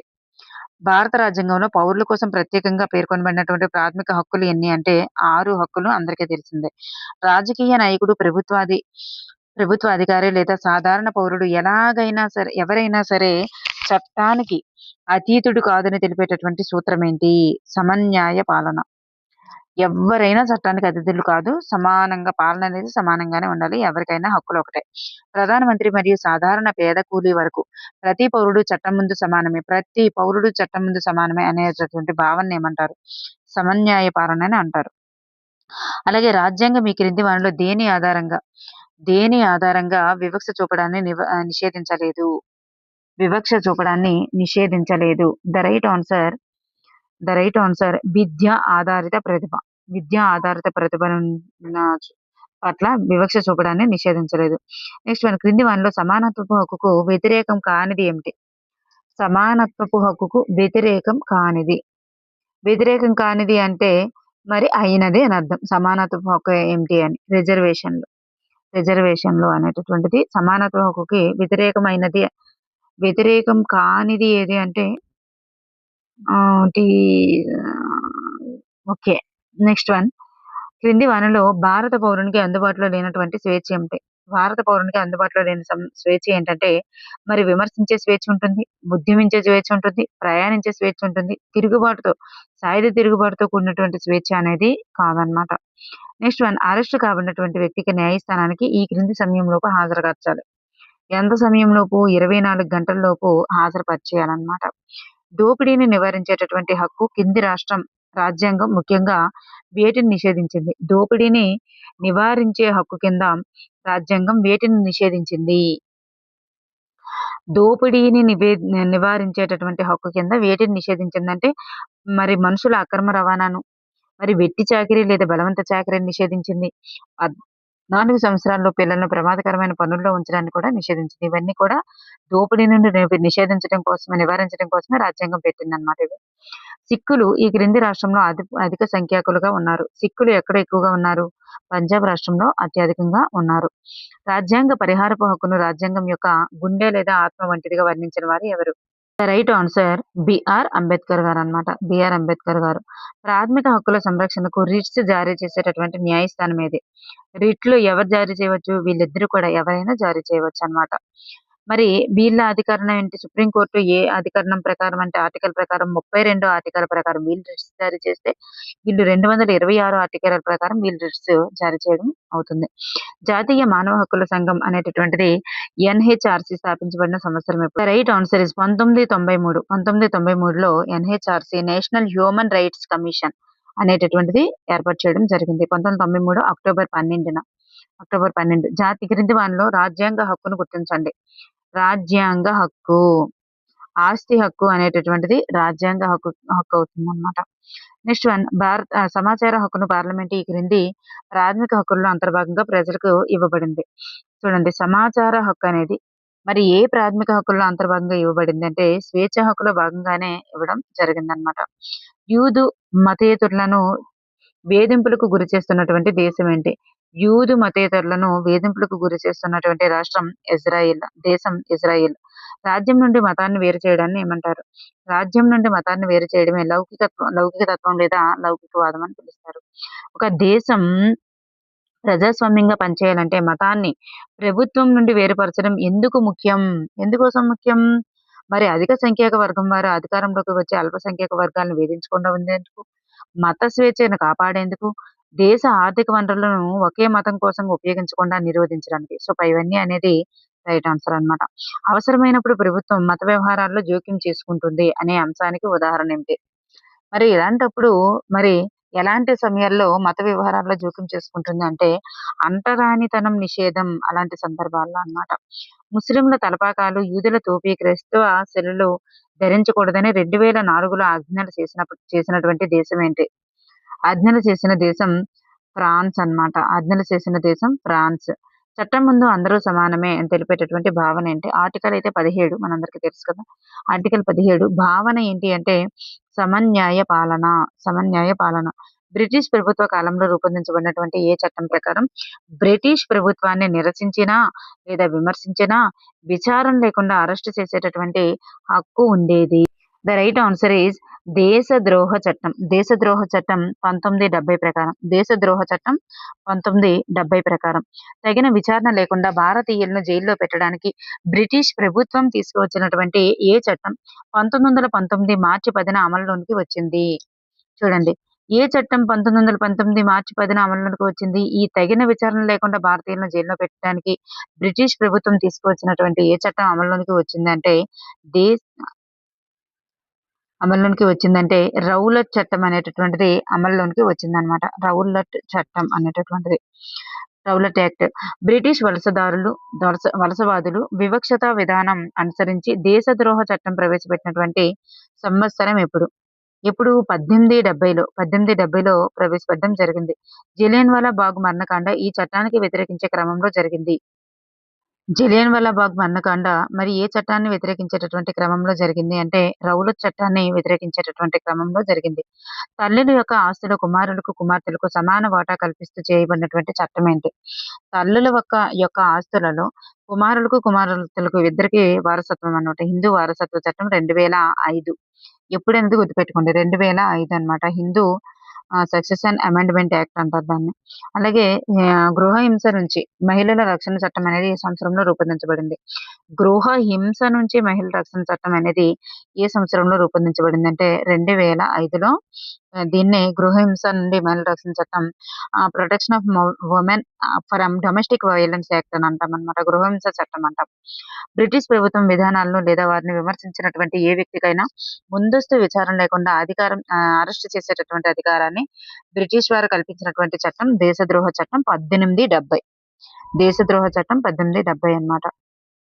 రౌలత్ చట్టం బ్రిటిష్ ఇండియాలో ఏ తేదీ నుండి పూర్తిగా అమల్లోకి వచ్చింది? రౌలత్ చట్టం అనేటటువంటిది ఎప్పటి నుండి పూర్తిగా అమల్లోకి వచ్చింది? 1919 మార్చి 10 నుండి 1919 మార్చి 10 నుండి అమల్లోనికి వచ్చిందన్నమాట. నెక్స్ట్ వన్, రౌలత్ చట్టానికి వ్యతిరేకంగా పంజాబ్‌లో నిరసనలు తెలుపుతున్నటువంటి ఏ ఇద్దరు ప్రముఖ నాయకులను 1919 ఏప్రిల్ 10న బ్రిటిష్ ప్రభుత్వం అరెస్టు చేసింది? ఎవరిని అంటే డాక్టర్ సత్యపాలు, సైఫుద్దీన్ కిచ్లు. డాక్టర్ సత్యపాలు, సైఫుద్దీన్ కిచ్లు వీళ్ళిద్దరినే అన్నమాట. అమృత్సర్‌లోని జలియన్‌వాలా బాగ్‌లో నిరాయుధులైనటువంటి శాంతియుత ప్రజలపై జనరల్ డయ్యర్ ఏ రోజున దారుణంగా కాల్పులు జరిపారు? చూడండి, శాంతియుత ప్రజలపైన జనరల్ డయ్యర్ కాల్పులు జరిపారు కదా! మరి ఎప్పుడు జరిపారు? ఏప్రిల్ 13న 1919 ఏప్రిల్ 13న నెక్స్ట్ వన్, హిందూ వారసత్వ చట్టం 2005 ప్రకారం కుటుంబ ఆస్తిలో కుమారులతో పాటు ఎవరికి సమాన వాటా పొందేటటువంటి హక్కు కల్పించబడింది? హిందూ వారసత్వ చట్టం 2005 ప్రకారం కుటుంబ ఆస్తిలో కుమారులతో పాటు ఎవరికి సమాన వాటా పొందేటటువంటి హక్కు కల్పించబడింది? ఎవరికంటే కుమార్తెలకు కూడా. నెక్స్ట్ వన్, ఐక్యరాజ్య సమితి నిర్దేశించినటువంటి సుస్థిరాభివృద్ధి ఎస్‌డీజీ లక్ష్యాల్లో ఎన్నో లక్ష్యం అనేది లింగ సమానత్వాన్ని సూచిస్తుంది? ఎన్నవ లక్ష్యం లింగ సమానత్వాన్ని సూచిస్తుంది అంటే 5వ లక్ష్యం. 5వ లక్ష్యం అనేటటువంటిది లింగ సమానత్వాన్ని సూచిస్తుంది. మన ప్రజా ప్రతినిధులు సమాజ అవసరాలకు అనుగుణంగా కొత్త చట్టాలను ఆమోదించడంతో పాటు ఇప్పటికే అమల్లో ఉన్నటువంటి పాత చట్టాలను మార్చడాన్ని ఏమంటారు? దాన్నే చట్టాల సవరణ అంటారు. గృహహింస బిల్లు ముసాయిదా రూపొందించడంలో ముఖ్య పాత్ర పోషించినటువంటి సంస్థ ఏమిటి? గృహహింస బిల్లు ముసాయిదా రూపొందించడంలో ముఖ్య పాత్ర పోషించినటువంటి సంస్థ ఏది? లాయర్స్ కలెక్టివ్ అన్నమాట. లాయర్స్ కలెక్టివ్ అనేటటువంటి సంస్థ. గృహహింస నుండి మహిళల రక్షణ చట్టం అమల్లోకి వచ్చినటువంటి సంవత్సరం ఎప్పుడు? 2005 5 అక్టోబర్ కాదు. అది సమాచార హక్కు చట్టం. 2006 అక్టోబర్ అన్నమాట ఇది. గృహహింస చట్టం అయితే 2006 నుంచి అమల్లోకి వచ్చింది. 2005లో ఆమోదించారు. 2005లో ఆమోదించినప్పటికీ కూడా 2006 అక్టోబర్ నుంచి ఇది పూర్తి స్థాయిలో అమల్లోనికి రావడం జరిగింది. ఒక చట్టం రాజ్యాంగబద్ధంగా చెల్లుబాటు అయినప్పటికీ ప్రజలు దానిని అన్యాయమైనదిగా భావించినప్పుడు ఆ చట్టాన్ని ఏమని పిలుస్తారు? అది ఆ ప్రజామోదం లేనటువంటి చట్టం లేదా జనసమ్మతి లేనటువంటి చట్టంగా పిలుస్తారు. అమెరికాలో పౌరుల హక్కుల ఉద్యమం ప్రారంభంలో ఘటన ఏమిటి? ముఖ్య ఘటనతో పోల్చినది ఏమిటి? అమెరికాలో పౌరుల హక్కుల ఉద్యమం ప్రారంభంలో ముఖ్యమైనటువంటి ఘటనతో పోల్చినది ఏమిటి? The right answer is రోసా parks అన్నమాట. రోజా కాదు, రోసా పార్క్స్. అంటే 1955 డిసెంబర్ 1న రోసా పార్క్స్ అనే ఆఫ్రికన్ అమెరికన్ మహిళ అలబామాలోని మాంట్గోమరీలో బస్సులో ఒక శ్వేత జాతీయుడికి ఒక సీట్ ఇవ్వడానికి నిరాకరించారన్నమాట. నిరాకరించారు. సో, ఈ నిరసన అమెరికాలో వివక్షతకు వ్యతిరేకంగా చారిత్రాత్మకమైనటువంటి మాంట్గోమరీ బస్సు బహిష్కరణ ఉద్యమానికి, దేశవ్యాప్తంగా పౌరుల ఉద్యమానికి బలమైనటువంటి పునాది వేసిందన్నమాట. అమెరికాలో పౌరుల హక్కుల ఉద్యమం ప్రారంభంలో ముఖ్యమైన ఘటన ఏంటంటే రోసా పార్క్స్‌కి సంబంధించినటువంటి ఘటన అన్నమాట. నెక్స్ట్ వన్, జిల్లా కలెక్టర్ ఉద్యోగాలకు ఎంపిక ప్రక్రియ నిర్వహించేది ఎవరు? జిల్లా కలెక్టర్ ఉద్యోగాలకు ఎంపిక ప్రక్రియ నిర్వహించేది యూనియన్ పబ్లిక్ సర్వీస్ కమిషన్ అన్నమాట. UPSC, union public service commission. మండల స్థాయిలో భూ రికార్డుల నిర్వహణకు బాధ్యత వహించేది ఎవరు? మండల స్థాయిలో భూ రికార్డుల నిర్వహణకు బాధ్యత వహించేది ఎవరు అంటే తహసీల్దార్. గ్రామంలో స్థానికత, నివాస ధృవీకరణ పత్రాలు జారీ చేయుట మొదలైన విధులను నిర్వర్తించేది ఎవరు? గ్రామ రెవెన్యూ అధికారి. గ్రామ రెవెన్యూ అధికారి. ఒక ప్రాంత పరిధిలో నివసిస్తున్నటువంటి ఓటర్లందరూ తమ ప్రతినిధులను ఎన్నుకునే నిర్దిష్ట ప్రాంతాన్ని ఏమంటారు? తమ ప్రతినిధులను ఎన్నుకునేటటువంటి నిర్దిష్ట ప్రాంతాన్ని నియోజకవర్గం అంటారు. ఒక ప్రాంత పరిధిలో ఉన్నటువంటి ఓటర్లందరూ తమ ప్రతినిధులను ఎన్నుకునే నిర్దిష్ట ప్రాంతాన్ని నియోజకవర్గం అని అంటారు. ప్రభుత్వ చర్యలు మరియు నిర్ణయాలను తెలియజేసే అధికారిక ప్రకటనను ఏమంటారు? అధికారిక ప్రకటనని చూడండి, ప్రభుత్వ చర్యలు గాని, నిర్ణయాలను గాని తెలియజేసే అధికార ప్రకటనని గెజిట్ అని అంటారు. గెజిట్. సభ సభ్యులందరినీ ఒక సమావేశపరిచి జారీ చేసేటటువంటి ఆదేశాన్ని ఏమంటారు? సభ సభ్యులందరినీ కూడా సమావేశపరిచి జారీ చేసేటటువంటి ఆదేశాన్ని ఏమంటారంటే సమన్స్ అంటారు. సమన్స్. నెక్స్ట్ వన్, చట్టసభను నిరవధికంగా అంటే తేదీ ప్రకటించకుండా వాయిదా వేయడాన్ని ఏమంటారు? చట్టసభను నిరవధికంగా తేదీ ప్రకటించకుండా వాయిదా వేయడాన్ని ఏమంటారు? The right answer is prorogue అంటారు దాన్ని. ప్రోరోగ్ అని అంటారు. ప్రభుత్వ ఉద్యోగుల కీలక విధాన నిర్ణేతలుగా ఉన్నటువంటి ప్రభుత్వ వ్యవస్థను ఏమంటారు? ప్రభుత్వ ఉద్యోగులే కీలక విధాన నిర్ణేతలుగా ఉన్నటువంటి ప్రభుత్వ వ్యవస్థనే బ్యూరోక్రసీ అని అంటారు. బ్యూరోక్రసీ. ఆంధ్రప్రదేశ్ శాసన మండలి గురించి సరికాని దాన్ని గుర్తించండి. ఆంధ్రప్రదేశ్ శాసన మండలి గురించి సరికానిది. ఇక్కడ వీరి యొక్క శాసన మండలి అయిన రాజ్యసభ అయిన వీరి యొక్క పదవీ కాలం 6 సంవత్సరాలు. సో మనకి ఇక్కడ 5 సంవత్సరాలు అని ఉంది కాబట్టి ఆప్షన్ 1 సరికాదు. సభ్యుల సంఖ్య 58. అధ్యక్షత వహించేది చైర్మన్. మరి ఈ సభ్యులకి గల పేరు ఏంటంటే ఎమ్మెల్సీలు అంటారు. ఎమ్మెల్సీలు అంటారు. శాసనసభను నిరవధికంగా వాయిదా వేయడాన్ని ఏమంటారంటే ప్రోరోగ్ అని అంటాం. శాసన మండలి సభ్యుల సంఖ్య ఆ రాష్ట్ర శాసనసభ సభ్యుల సంఖ్యలో ఎన్నవ వంతుకి మించరాదు. శాసన మండలి సభ్యుల సంఖ్య అనేది ఆ రాష్ట్ర శాసనసభ సభ్యుల్లో 1/3 వంతుకి మించరాదు. మరి శాసన మండలి సభ్యులలో ఎన్నిక ద్వారా ఎన్నుకోబడిన సభ్యుల వాటా ఎంత? ఎన్నిక ద్వారా ఎంతమంది ఎన్నుకోబడతారు? శాసన మండలి సభ్యులలో ఎన్నిక ద్వారా ఎంతమంది అంటే 5/6 వంతు. 5/6 వంతు ఎన్నుకోబడతారు. భారత రాజ్యాంగంలోని ఏ ఆర్టికల్ స్థానిక స్వపరిపాలనను తెలియజేస్తుంది? భారత రాజ్యాంగంలోని ఏ ఆర్టికల్ స్థానిక స్వపరిపాలనను తెలియజేస్తుంది? ఆర్టికల్ 40 అన్నమాట. ఆర్టికల్ 40 అనేది స్థానిక స్వపరిపాలన గురించి తెలియజేస్తుంది. ఇది మహాత్మా గాంధీజీ గ్రామాభివృద్ధి ఆలోచనలకు అనుగుణంగా చేర్చబడింది అన్నమాట. భారతదేశంలో స్థానిక స్వపరిపాలనను మొదటిసారిగా అమలు చేస్తున్నటువంటి రాష్ట్రం ఇది. భారతదేశంలో స్థానిక స్వపరిపాలనను మొదటిసారిగా అమలు చేస్తున్న రాష్ట్రం రాజస్థాన్. మరి దీని తర్వాత అదే సంవత్సరంలో మన ఆంధ్రప్రదేశ్ కూడా అమలు చేయడం జరిగింది. సో మొదటి 2 రాష్ట్రాలు అంటే ఆంధ్రప్రదేశ్, రాజస్థాన్, ఆంధ్రప్రదేశ్. ఫస్ట్ ఇది రాజస్థాన్, అదే సంవత్సరంలో తర్వాత అమలు చేసింది ఆంధ్రప్రదేశ్ కాబట్టి 2 కూడా అవుతాయి. మరి మొట్టమొదట అంటే రాజస్థానే అవుతుంది. గ్రామీణ ప్రాంతంలో స్థానిక స్వపరిపాలన ఏర్పాటుకు సంబంధించినటువంటి రాజ్యాంగ సవరణ ఏది? గ్రామీణ ప్రాంతాల్లో అయితే ద రైట్ ఆన్సర్ 1992 73వ రాజ్యాంగ సవరణ. గ్రామీణ ప్రాంతాల్లో 1992 73వ రాజ్యాంగ సవరణ అనేది రైట్ ఆన్సర్ అన్నమాట. మరి గ్రామీణ ప్రాంతాల స్థానిక స్వపరిపాలనకు అంటే గ్రామ, మండల, జిల్లా పరిషత్తులకు చట్టబద్ధమైన మరియు రాజ్యాంగ హోదా కల్పించడం జరిగింది.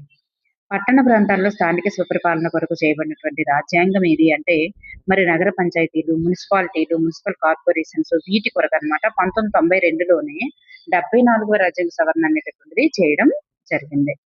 నెక్స్ట్ వన్, గ్రామ సభలో సభ్యులుగా ఉండేవారు ఎవరు? గ్రామ సభ అంటే ఇందులో ఓటర్లు మాత్రమే ఉంటారన్నమాట. ప్రజలందరూ ఉండరు. గ్రామంలోని ఓటర్లందరూ దీనికి సభ్యులుగా ఉంటారు. మరి ఆంధ్రప్రదేశ్ పంచాయతీరాజ్ చట్టం 1994 రాష్ట్రంలో ఏ తేదీన అమల్లోకి వచ్చింది? ద రైట్ ఆన్సర్ ఇస్ 1994 మే 30వ తేదీన. 1994 మే 30న అమల్లోనికి అధికారికంగా వచ్చింది. గ్రామ పంచాయతీ వార్డు సభ్యుడిగా పోటీ చేయాలంటే కనీసం ఉండవలసినటువంటి వయస్సు ఎంత? వార్డు సభ్యుడిగా పోటీ చేయాలన్నా, సర్పంచ్గా పోటీ చేయాలన్నా సేమే అన్నమాట. 21 సంవత్సరాలు మినిమం నిండి ఉండాలి. ఆంధ్రప్రదేశ్ స్థానిక సంస్థల్లోని పదవులలో స్త్రీలకు రిజర్వ్ చేయబడినటువంటి స్థానాలు ఎంత? స్త్రీలకు ఎంత శాతం రిజర్వ్ చేయబడ్డాయంటే సగం అన్నమాట. స్థానిక సంస్థల్లో పదవుల్లో 50% రిజర్వ్ చేయడం జరిగింది.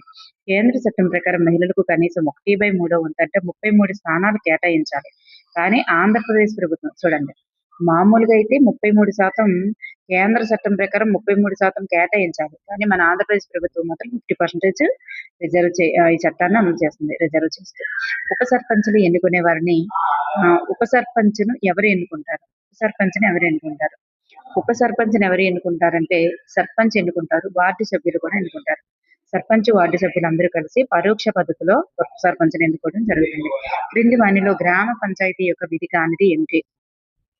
గ్రామ పంచాయతీ ఏం చేస్తుంది? నీటి వనరులు కల్పించడం, రోడ్ల నిర్వహణ, స్థానిక పన్నుల వసూలు కూడా చేస్తుంది. ఉపాధి పథకాలు హామీ చేస్తుంది. శాంతి భద్రతల రక్షణ అనేది పోలీస్ వారిదన్నమాట. సో, గ్రామ పంచాయతీకి చెందదు.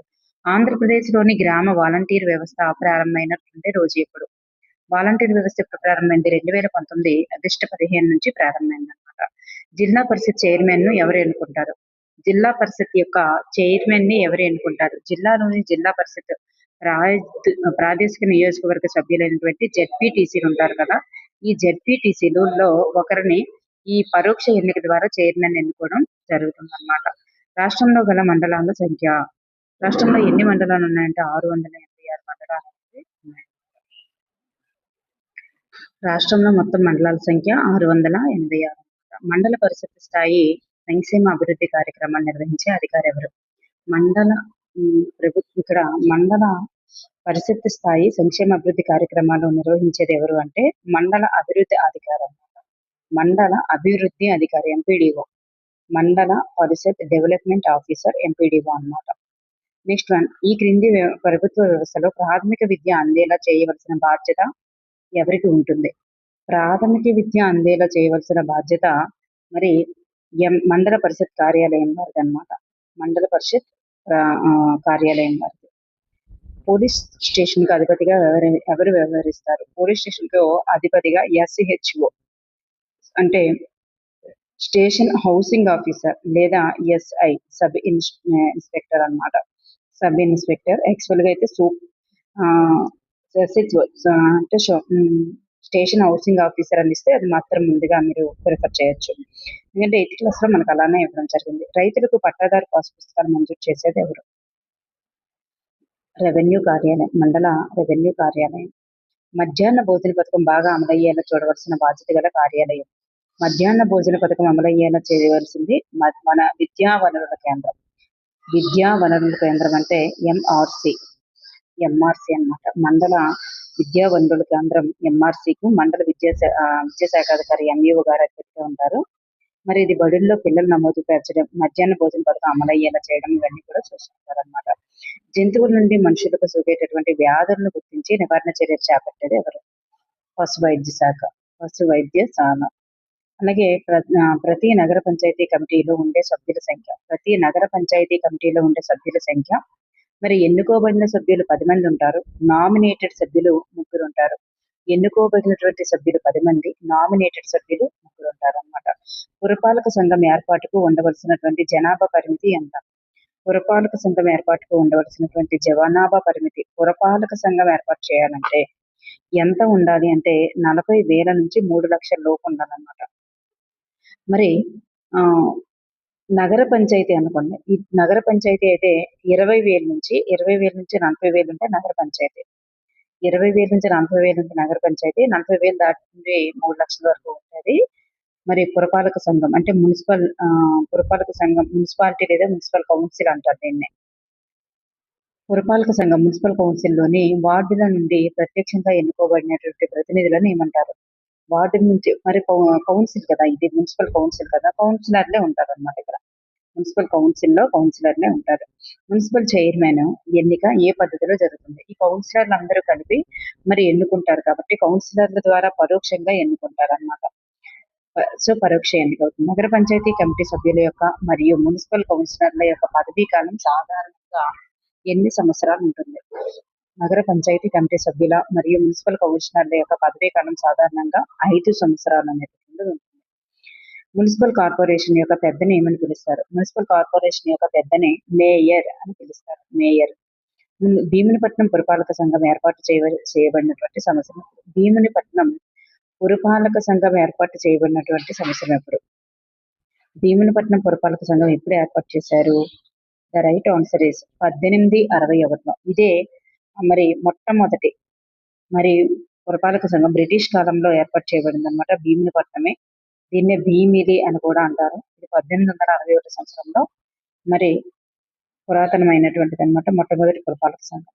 నెక్స్ట్ మన భారతదేశంలో అతి ప్రాచీన పురపాలక సంఘాల్లో ఇప్పుడే చెప్పుకున్నాం కదా! ప్రాచీన పురపాలక సంఘాలలో మరి ఒకటిగా పేరుగాంచింది ఏది అంటే భీమిలి లేదా భీమునిపట్నం అనేది రైట్ ఆన్సర్ అన్నమాట. నెక్స్ట్ మన క్రింది వారు పరోక్ష ఎన్నిక ద్వారా ఎన్నుకుంటారు. పరోక్ష ఎన్నిక ద్వారా ఎవరెవరు ఎన్నుకుంటారు? మేయర్ ఎన్నుకుంటారు. మున్సిపల్ చైర్మన్ కూడా మరి ఎన్నుకోబడతారు కౌన్సిలర్ ద్వారా. మేయర్ కూడా అంటే మా కార్పొరేటర్ ద్వారా మేయర్ ఎన్నుకోబడతారు. జెడ్పీటీసీ చైర్మన్ కూడా ఎన్నుకోబడతారు. అలాగే ఆ అలాగే జెడ్పీటీసీ చైర్మన్ కూడా ఎన్నుకోబడతారు. అలాగే ఉప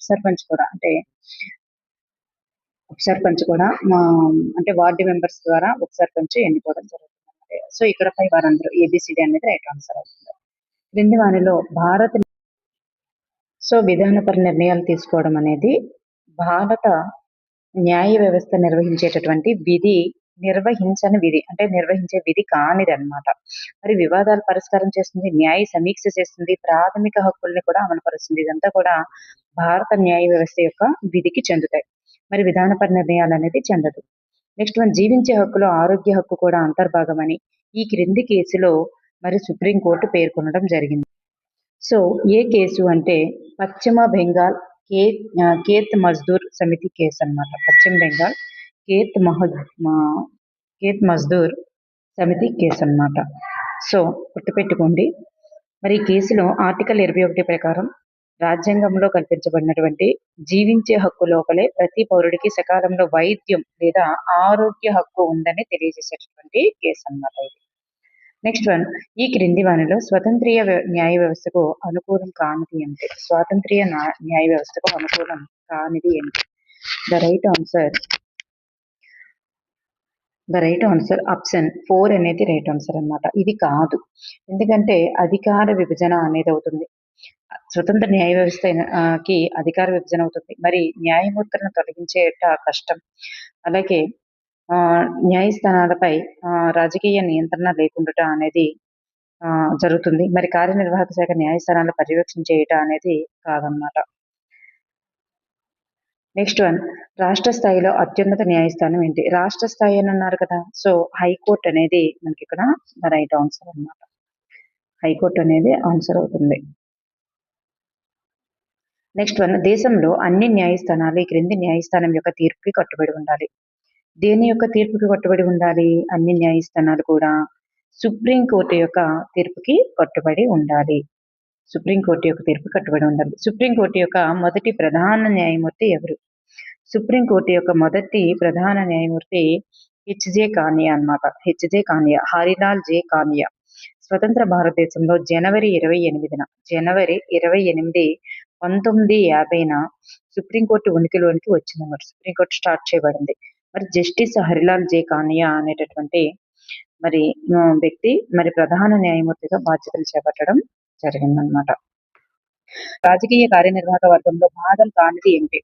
రాజకీయ కార్యనిర్వాహక వర్గంలో భాగం కానిది. కార్యనిర్వాహక వర్గంలో భాగం ఏంటంటే మరి జిల్లా కలెక్టర్ భాగం. కార్యనిర్వాహక వర్గంలో భాగం ఎవరు అన్నారు. సో జిల్లా కలెక్టర్ భాగం కాదు. మరి హోంశాఖ మంత్రిత్వ శాఖ యొక్క కార్యదర్శి కూడా భాగం కాదు. హోంమంత్రి అనేది కార్యనిర్వాహక శాఖ అవుతారు. మరి డైరెక్టర్ జనరల్ ఆఫ్ పోలీస్ కూడా అవుతారు అనమాట. సో ప్రజల ద్వారా 5 ఏళ్ల కాలానికి ఎన్నికయ్యేటటువంటి మంత్రులు గాని రాజకీయ నాయకులు గాని రాజకీయ కార్యనిర్వాహక వర్గానికి చెందుతారు. మంత్రులు రాజకీయ నాయకులే అవుతారు. నెక్స్ట్ వన్ న్యాయ వ్యవస్థ గురించి క్రింది వాటిలో ప్రకటనలో ఏది తప్పు? మరి పార్లమెంట్ ఆమోదించిన ప్రతి చట్టానికి సుప్రీంకోర్టు ఆమోదం అవసరం అన్నారు. ఇది సుప్రీంకోర్టు ఆమోదం అవసరం అన్నది ఇది కాదు. రాజ్యాంగ స్ఫూర్తికి విరుద్ధంగా ఉన్న చట్టాలను న్యాయ వ్యవస్థ కొట్టివేయవచ్చు. న్యాయ వ్యవస్థ కార్యనిర్వాహక శాఖ నుండి స్వతంత్రంగా ఉంటుంది. మరి న్యాయ వ్యవస్థ స్వతంత్ర వ్యవస్థ అన్నమాట. హక్కులు ఉల్లంఘించబడితే ఏ పౌరుడైనా న్యాయస్థానాన్ని ఆక్రమించవచ్చు అన్నమాట. నెక్స్ట్ వన్ దేశంలో అమల్లో ఉన్న చట్టానికి క్రింది వానిలో ఏ సంస్థ మార్పులు చేయగలదు?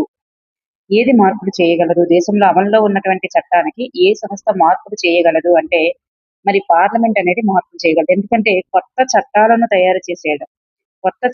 తయారు చేసేటటువంటిది పాత చట్టాలను మార్చి లేదా రద్దు చేసేటటువంటి సర్వోన్నతమైన అధికారం ఎవరికి అంటే పార్లమెంట్‌కే ఉంది. అంటే దీన్ని చట్టసభ అంటారన్నమాట. పార్లమెంట్‌కే ఉంటుంది. కేంద్ర, రాష్ట్ర ప్రభుత్వాలు కలిసి పనిచేసేటటువంటి వ్యవస్థ ఏంటి? కేంద్ర, రాష్ట్ర ప్రభుత్వాలు కలిసేటటువంటి వ్యవస్థే సమాఖ్య. కలిసి పనిచేసే రాజ్యాంగ వ్యవస్థని సమాఖ్య అని అంటారు. రాష్ట్ర ప్రభుత్వం కార్యనిర్వాహక శాఖలో అంతర్భాగం కానివారు ఎవరు? కార్యనిర్వాహక శాఖలో అంతర్భాగం కానివారు. మరి కార్యనిర్వాహక శాఖలో గవర్నర్ ఉంటారు, ముఖ్యమంత్రి ఉంటారు, మంత్రిమండలి ఉంటారు. ప్రధాన న్యాయమూర్తి అనేది ఉండదు. కానీ న్యాయశాఖ అనేది మరి కార్యనిర్వాహక శాఖ చెందదు. రాష్ట్ర ప్రభుత్వం యొక్క విభాగాలు ఏంటి? రాష్ట్ర ప్రభుత్వం యొక్క విభాగాలు ఈ మూడు కూడా రాష్ట్ర ప్రభుత్వం యొక్క విభాగాలే అవుతాయి. రాష్ట్ర గవర్నర్ ను నియమించేది ఎవరు? రాష్ట్ర గవర్నర్ ని ఎవరు నియమిస్తారు? ప్రధానమంత్రి మంత్రిమండలి సలహా మేరకు నియమిస్తారు. గవర్నర్ ను ప్రధానమంత్రి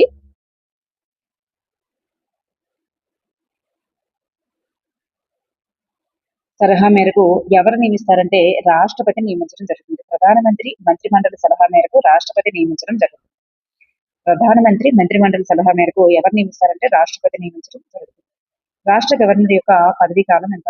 రాష్ట్ర గవర్నర్ యొక్క పదవీ కాలం కూడా 5 సంవత్సరాలే. నెక్స్ట్ వన్, 2 లేదా ఎక్కువ రాష్ట్రాలకు ఒకే వ్యక్తి గవర్నర్ గా ఉండవచ్చని తెలిపేటటువంటి రాజ్యాంగ నిబంధన ఏమిటి?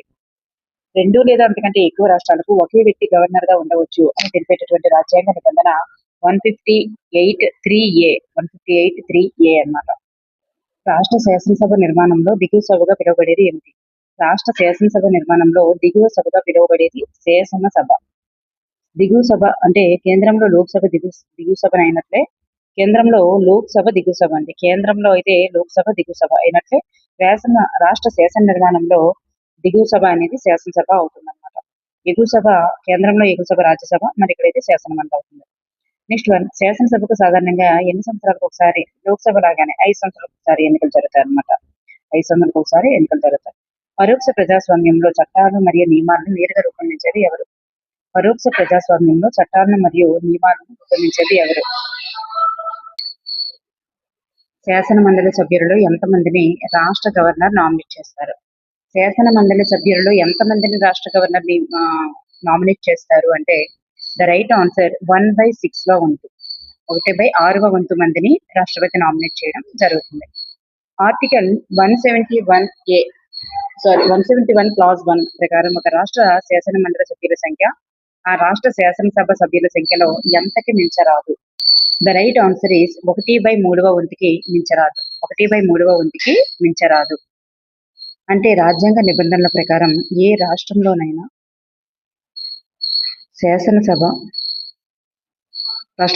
శాసన మండలి మొత్తం సంఖ్య అలాగే రాష్ట్ర శాసనసభ మొత్తం సంఖ్యలో 40/3 కంటే 1/3 వంతు కంటే ఎక్కువ ఉండకూడదు అన్నమాట.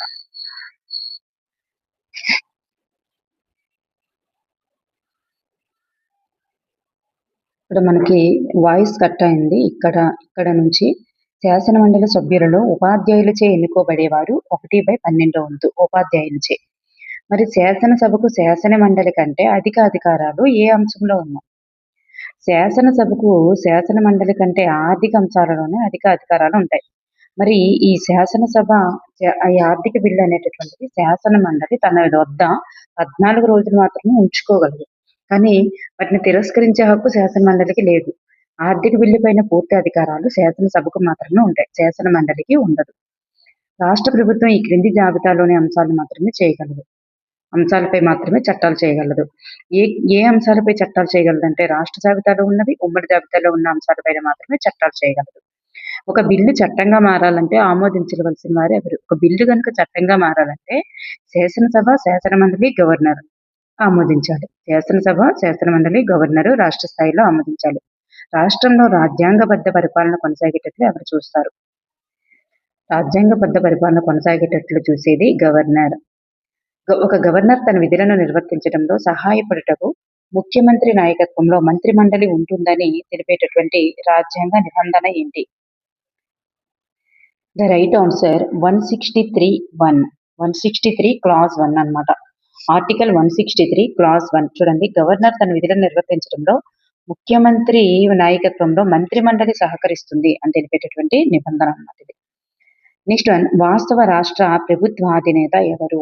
వాస్తవ రాష్ట్ర ప్రభుత్వాధినేత ఎవరంటే ముఖ్యమంత్రి అన్నమాట. రాష్ట్రంలో అత్యున్నత న్యాయస్థానం అందరికీ తెలిసిందే హైకోర్టు. హైకోర్టు యొక్క ప్రధాన న్యాయమూర్తిని ఎవరు నియమిస్తారు? హైకోర్టు యొక్క ప్రధాన న్యాయమూర్తి అయినా, సుప్రీంకోర్టు న్యాయమూర్తి అయినా ఎవరినైనా కానీ భారత రాష్ట్రపతి నియమిస్తారు. దానికి సంబంధించినటువంటి మంత్రిమండలి సహకారంతో. రాష్ట్రపతి అయితే రాష్ట్ర మంత్రిమండలి సహకారంతో మరి నియమించడం జరుగుతుంది. హైకోర్టు యొక్క ప్రధాన న్యాయమూర్తి యొక్క పదవీ కాలం ఎంత? హైకోర్టు యొక్క ప్రధాన న్యాయమూర్తి పదవీ కాలం 62 సంవత్సరాలు. సామరస్య మరియు రాజీ ద్వారా వివాదాలను పరిష్కరించేటటువంటి ప్రజా న్యాయస్థానం ఏంటి? సామరస్య మరియు రాజీ ద్వారా వివాదాలను పరిష్కరించే ప్రజా న్యాయస్థానం లోక్ అదాలత్. లోక్ అదాలత్లకు చట్టబద్ధమైన హోదా కల్పించినది ఎవరు? ఏ యాక్ట్ అంటే legal services act. Legal services authorities act 1987. Legal services authorities act 1987 అన్నమాట. నెక్స్ట్ వన్, జిల్లా స్థాయి కంటే దిగువన ఉన్న న్యాయస్థానాలు ఏంటి? జిల్లా స్థాయి కంటే దిగువన ఉన్నటువంటి న్యాయస్థానం